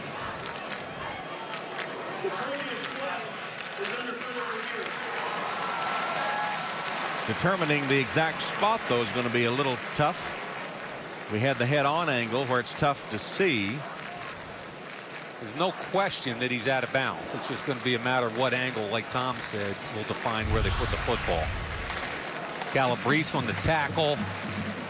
Foot slides. He's out right there. Wherever that football is. NBC it. I love that, Tom, huh? How fancy is this stuff? Out of bounds. Right there. But you have to admire the Wolverines and their quarterback, Denard Robinson. They've gone 9 plays, 63 yards after scoreless on their last 7 possessions. Calabrese. This will be a better view of it. Yeah, exactly. Right. Foot slips right there. What's that, about the 17? Plus or minus the 17-yard line is where it'll be. And Tom, I'm with you. You got to give a lot of credit to both teams here. The ebb and flow, the momentum of this game has just been phenomenal. Remember, Michigan had 21 points in the first half. Notre Dame's defense has held them scoreless in the second half. Give Bobby Diaco a lot of credit for rallying the troops at halftime, making some adjustments, especially in the pass game. But here where it counts, Michigan is threatening, and this game has gone back and forth. Dane Christ directing a 71-yard touchdown drive after the Irish received the opening kickoff, but he was shaken up. He missed the rest of the first half, and the Irish had trouble with their backups, throwing 2 interceptions. And Michigan claimed a 21-7 lead behind their quarterback, Denard Robinson, who's had a record-setting day. But Christ able to return in the third quarter, directed a touchdown on the first possession, and then on the last possession by the Irish, after a field goal in between, hit Kyle Rudolph with a 95-yard touchdown. And now Michigan driving with just 1:13 left. Robinson has gone 4 for 4 through the air on this drive. And the ball right now is spotted around the 9. It's going to come back to plus or minus the 17. The replay officials are still checking it out. This is just a magnificent football game between 2 of the most tradition-laden programs in the history of college football. You'd expect no less, would you? I know I'm having fun. Shaw again, Calabrese on the tackle. No question the foot slides right there, and the ball is going to be spotted, I believe, between the 16 and 17-yard lines. Our camera work has just been phenomenal today. After further review, the runner stepped out at the 17-yard line. It'll be second down. Please reset the game clock to 1 minute, 17 seconds.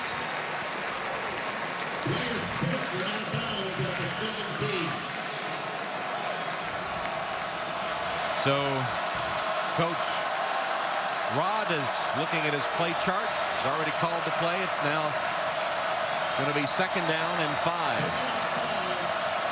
1:17 on the clock. Keep in mind, Michigan has all 3 of their timeouts this half. Robinson in the shotgun. Blitz comes.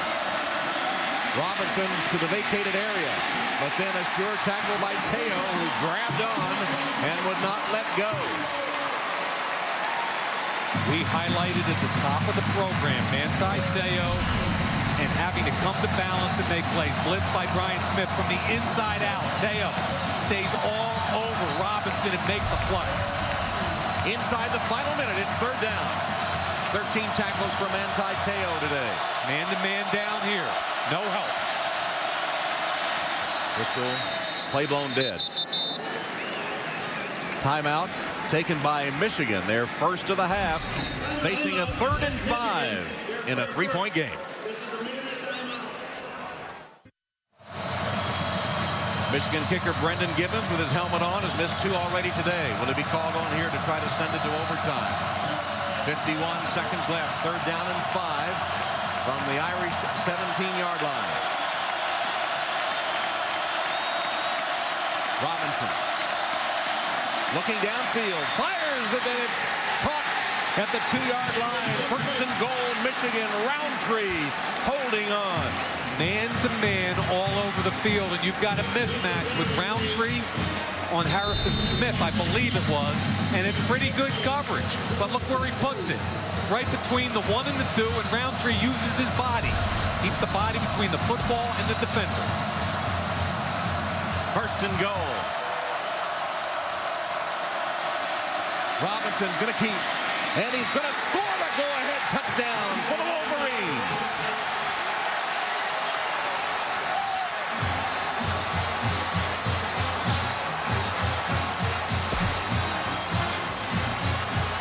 "72 yards on the scoring drive as Hail to the Victors sounds on enemy territory, and a clutch drive after going 0 for their last 7 possessions, directed by their young quarterback Denard Robinson. They're able to punch it in with 27 seconds left. The backup kicker Brookhuizen gets the extra point. Just a quarterback keep, what they've been doing all day long. The running back, Vincent Smith, will be a lead back as a blocker, and the point of attack is over here. Smith will come in, the tight end gets his block, they kick it out, and a good cut by the quarterback, Robinson, inside the blocks. What a game, Denard. What a 2-game series for Denard Robinson. He's special. Everybody around the college football world will know his name for sure. So there's 27 seconds. You're down 4, which means field goal obviously doesn't help. You've got to get, if it's a returnable ball, you've got to get a good return, and there's 2 timeouts left for Notre Dame. Michigan, will they squib it here on the kickoff? I think they probably would, because a field goal doesn't matter. Squib it and try and get one of those up guys to jump on it.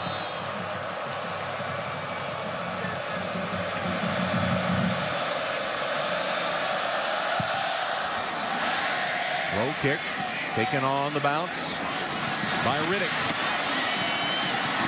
Nothing doing as he gets it only the 22-yard line, 25-yard line before he's thrown back. So Dane Christ has only 20 seconds on the clock. And the ball at the Irish 26-yard line. He's got 2 timeouts to play with. Typically, most defenses will not let you throw the ball toward the sidelines in this situation, but because you have 2 timeouts, I'd like to see something deep down the middle of the field and get a timeout immediately so you can throw the ball into the end zone at some point soon. Michigan's going to call a timeout. Timeout Wolverines. So Christ, can he answer Denard Robinson? He's over there with Brian Kelly. But how magnificent was Robinson, who's had the record-setting day from Michigan when he drove them 12 plays, 72 yards in 3 minutes, 14 seconds. Robinson on the drive, hit all 5 of his passes, and took it in on a touchdown run. There he is with a headset on. What a game he has had. One of the greatest ever for a Michigan quarterback, and they've had some great ones. Time now for our Valvoline when probably doesn't cut it. Notre Dame is 2 different teams, one with their starting quarterback, Dane Christ, and the other when the backups, Tommy Rees here in his first collegiate attempt gets intercepted, and then Montana Nate throws the ball down the field when probably doesn't cut it with the backup quarterbacks. Christ fires it to Floyd, racing for the sideline and out of bounds. Big gain, don't have to use a timeout. Get the ball out to about the 42-yard line with 12 seconds and 2 timeouts. Gain of 16. And again, you've got to get it close enough so you can toss 1 or 2 into the end zone. Christ is going to roll to his right, plant his feet. Again to Floyd, out of bounds. But only 6 seconds left. That's a late hit. That's a mental lapse by Michigan. I think it was Courtney Avery with the late hit, but again, Chris. Personal foul. Late hit out of bounds. Number 24, defense. 15-yard penalty. First down. Michael Floyd, the veteran, big-bodied receiver, breaks it out, catches the football, knows he's got to get out of bounds, and there's the late hit by number 24, Christian. Wow, now the ball's all the way down. 2 plays later, what, to the 27-yard line. But only 6 seconds. Yeah, but you're close enough now to throw the football into the end zone where anything can happen. Pass interference. You got a big body guy like Rudolph. You got a big body guy like Michael Floyd. I would make sure they're on opposite sides and pick my guy. So a 15-yard gain on the completion to Floyd, and then a 15-yard penalty tacked on to the end has put the ball at the 27 of Michigan. I know one thing. If they score here, I wouldn't want to beat Cullen Christian from Michigan, who's only played a couple snaps, but one of them was a 15-yard penalty right there at the end of the play.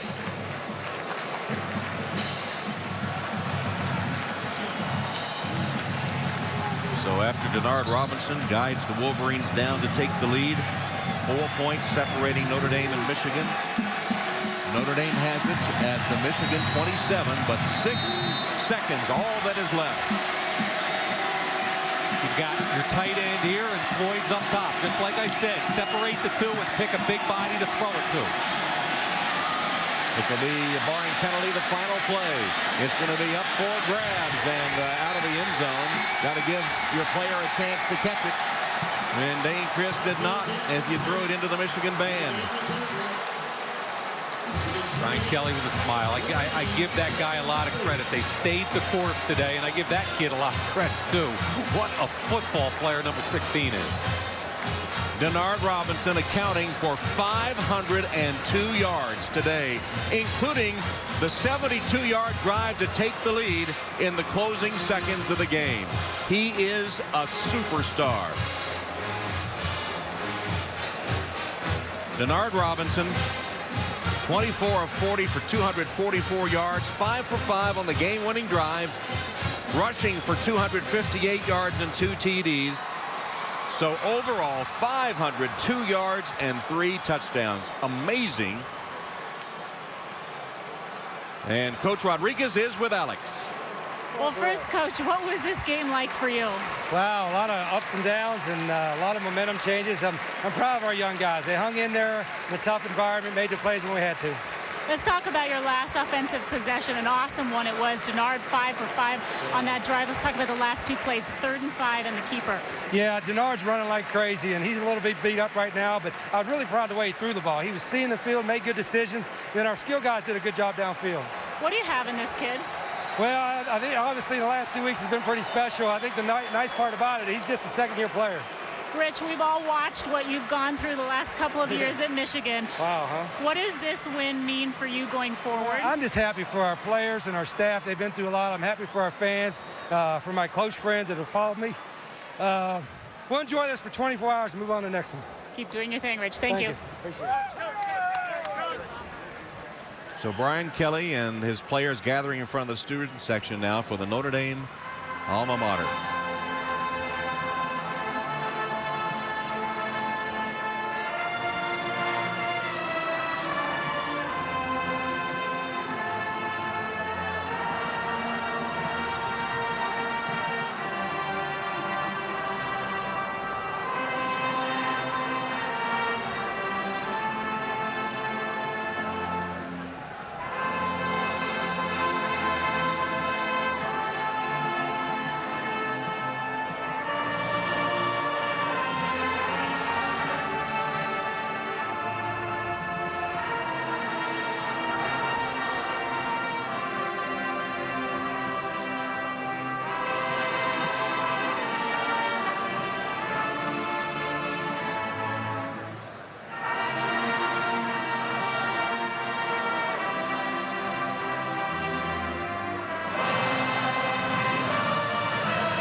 Well, the disappointment on the face of Coach Kelly and his players. They overcame so much adversity to take the late lead before Denard Robinson got into the go-ahead and to the win. Let's go down to Alex with Coach Kelly. Well, Coach, I ask you the same question I asked Coach Rod. What was this game like for you? Well, I'm proud of the way our kids battled. Things didn't go right for us, and they just kept fighting, kept battling. They made one more play than we did. We had a couple opportunities to make some plays, and we didn't do it. Again, great football game. It's just one of those things where you got to obviously make a couple more plays. Let's talk about Dane Christ. I know there were some teaching moments today, some frustration, but a kid making his second start, and he came in and really gave you what you needed to stay in this game. Well, he got dinged a little bit in the first half, and we didn't want to put him back in unless he was clear in what he was thinking and seeing. And he battled. He battled. We're far from perfect, but I'm proud of the way our kids played hard for 4 quarters. What did you learn about your team's breaking point today? We don't have one. We're not always the prettiest looking football team. We've got to clean all those things up. That'll get there. We'll be a better football team each and every week, but these kids will battle hard. If there is such a thing, was this a good loss? No.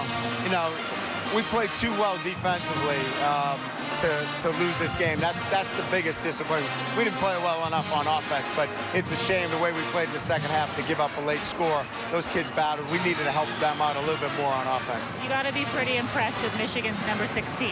Yeah, he's a great player. We knew it coming in, and you know, again, he's a guy that could change the complexion of the game. We had him shut out in the second half, and they came up with a great play. Thanks, Coach. Appreciate it. All right, Alex. So Coach Kelly will walk to the locker room. And if you miss the way this game unfolded, Dane Christ took the opening kickoff and marched 71 yards down the field to go ahead 7-0. But he was not able to return for the rest of that first half. And with backup quarterbacks Tommy Reese and Nate Montana at the controls, 2 interceptions, no points. And then Christ able to return to start the third quarter, directed a touchdown drive. They also got a field goal while the defense held Michigan without points. 95-yard touchdown pass from Christ to Kyle Rudolph, put them ahead late in the game, but then it was the dynamic Denard Robinson who was perfect on the drive, the winning drive for the Michigan Wolverines, who marched down the field. He had all 5 of his passes. It was a classic, as it usually is when Michigan and Notre Dame square off. Great football game. 2 coaches were emotionally drained, but what I was really impressed with was the play of both quarterbacks, especially Denard Robinson. What a day this second-time starter had in one of the most storied buildings of all of college football. The zone read play, the basis, the patience behind his offensive line. 87 yards later, Denard Robinson. That was just 87 of his 258 yards rushing. That was his first touchdown. And then look at the escapability. Talk about an athlete in space. What I like is the eyes. Look at the eyes stay downfield at the last second. He throws the football to Darryl Stoneham for a fake completion. I cannot believe what kind of composure this young man has. The final TD after completing 5 consecutive passes. The quarterback keep at the end. And again, Tom, when Christ gets back in the football game, it's a great game. Notre Dame is every bit as good. However, the difference in the game, it's Denard Robinson. No question about it. He accounted for an unheard of 502 yards of total offense, shattering his own Michigan record that he set a week ago. I watched the tape last week, and I couldn't wait to come to you guys and tell you how excited I was that this kid was going to be a part of the game. And I don't think he's a flash in the pan. I think he's the real deal. I think he's intelligent. And the thing that I really liked about him is what Coach Rod said at the end of the game. Forget all those beautiful runs. How about him in the pass game? He threw the football 40 times. This is a spread option quarterback. He threw it 40 times. He kept his composure. He made good decisions. Did he throw it away every once in a while? Yeah, but the kid made plays not only in the run game, but the pass game. So watch out. Anybody that has to play Michigan, this kid's the real deal. Well, we talked about 2 storied programs trying to regain the luster of past years, and I'd have to say they're both taking giant steps forward. Do you agree? I am so impressed with both football teams, and let's give Notre Dame some credit too. Hanging in there down 21-7. They kept their composure, and when their leader got back in the second half, they were a different team. So it was tough for Notre Dame in that first half without Dane Christ. He did rally them, but the Irish lose it 28-24 to Michigan. Be sure to go to NBCSports.com now for exclusive post-game coverage. Sunday night football night as the Cowboys head to D.C. to play the Redskins. And Football Night in America starts the live coverage tomorrow at 7 Eastern. And Notre Dame Saturday returns in 2 weeks when the Irish come back to South Bend looking to settle the score against Stanford. For Mike Mayock and Alex Flanagan then, Tom Hammond saying so long from Notre Dame Stadium where Michigan beats the Irish in a classic.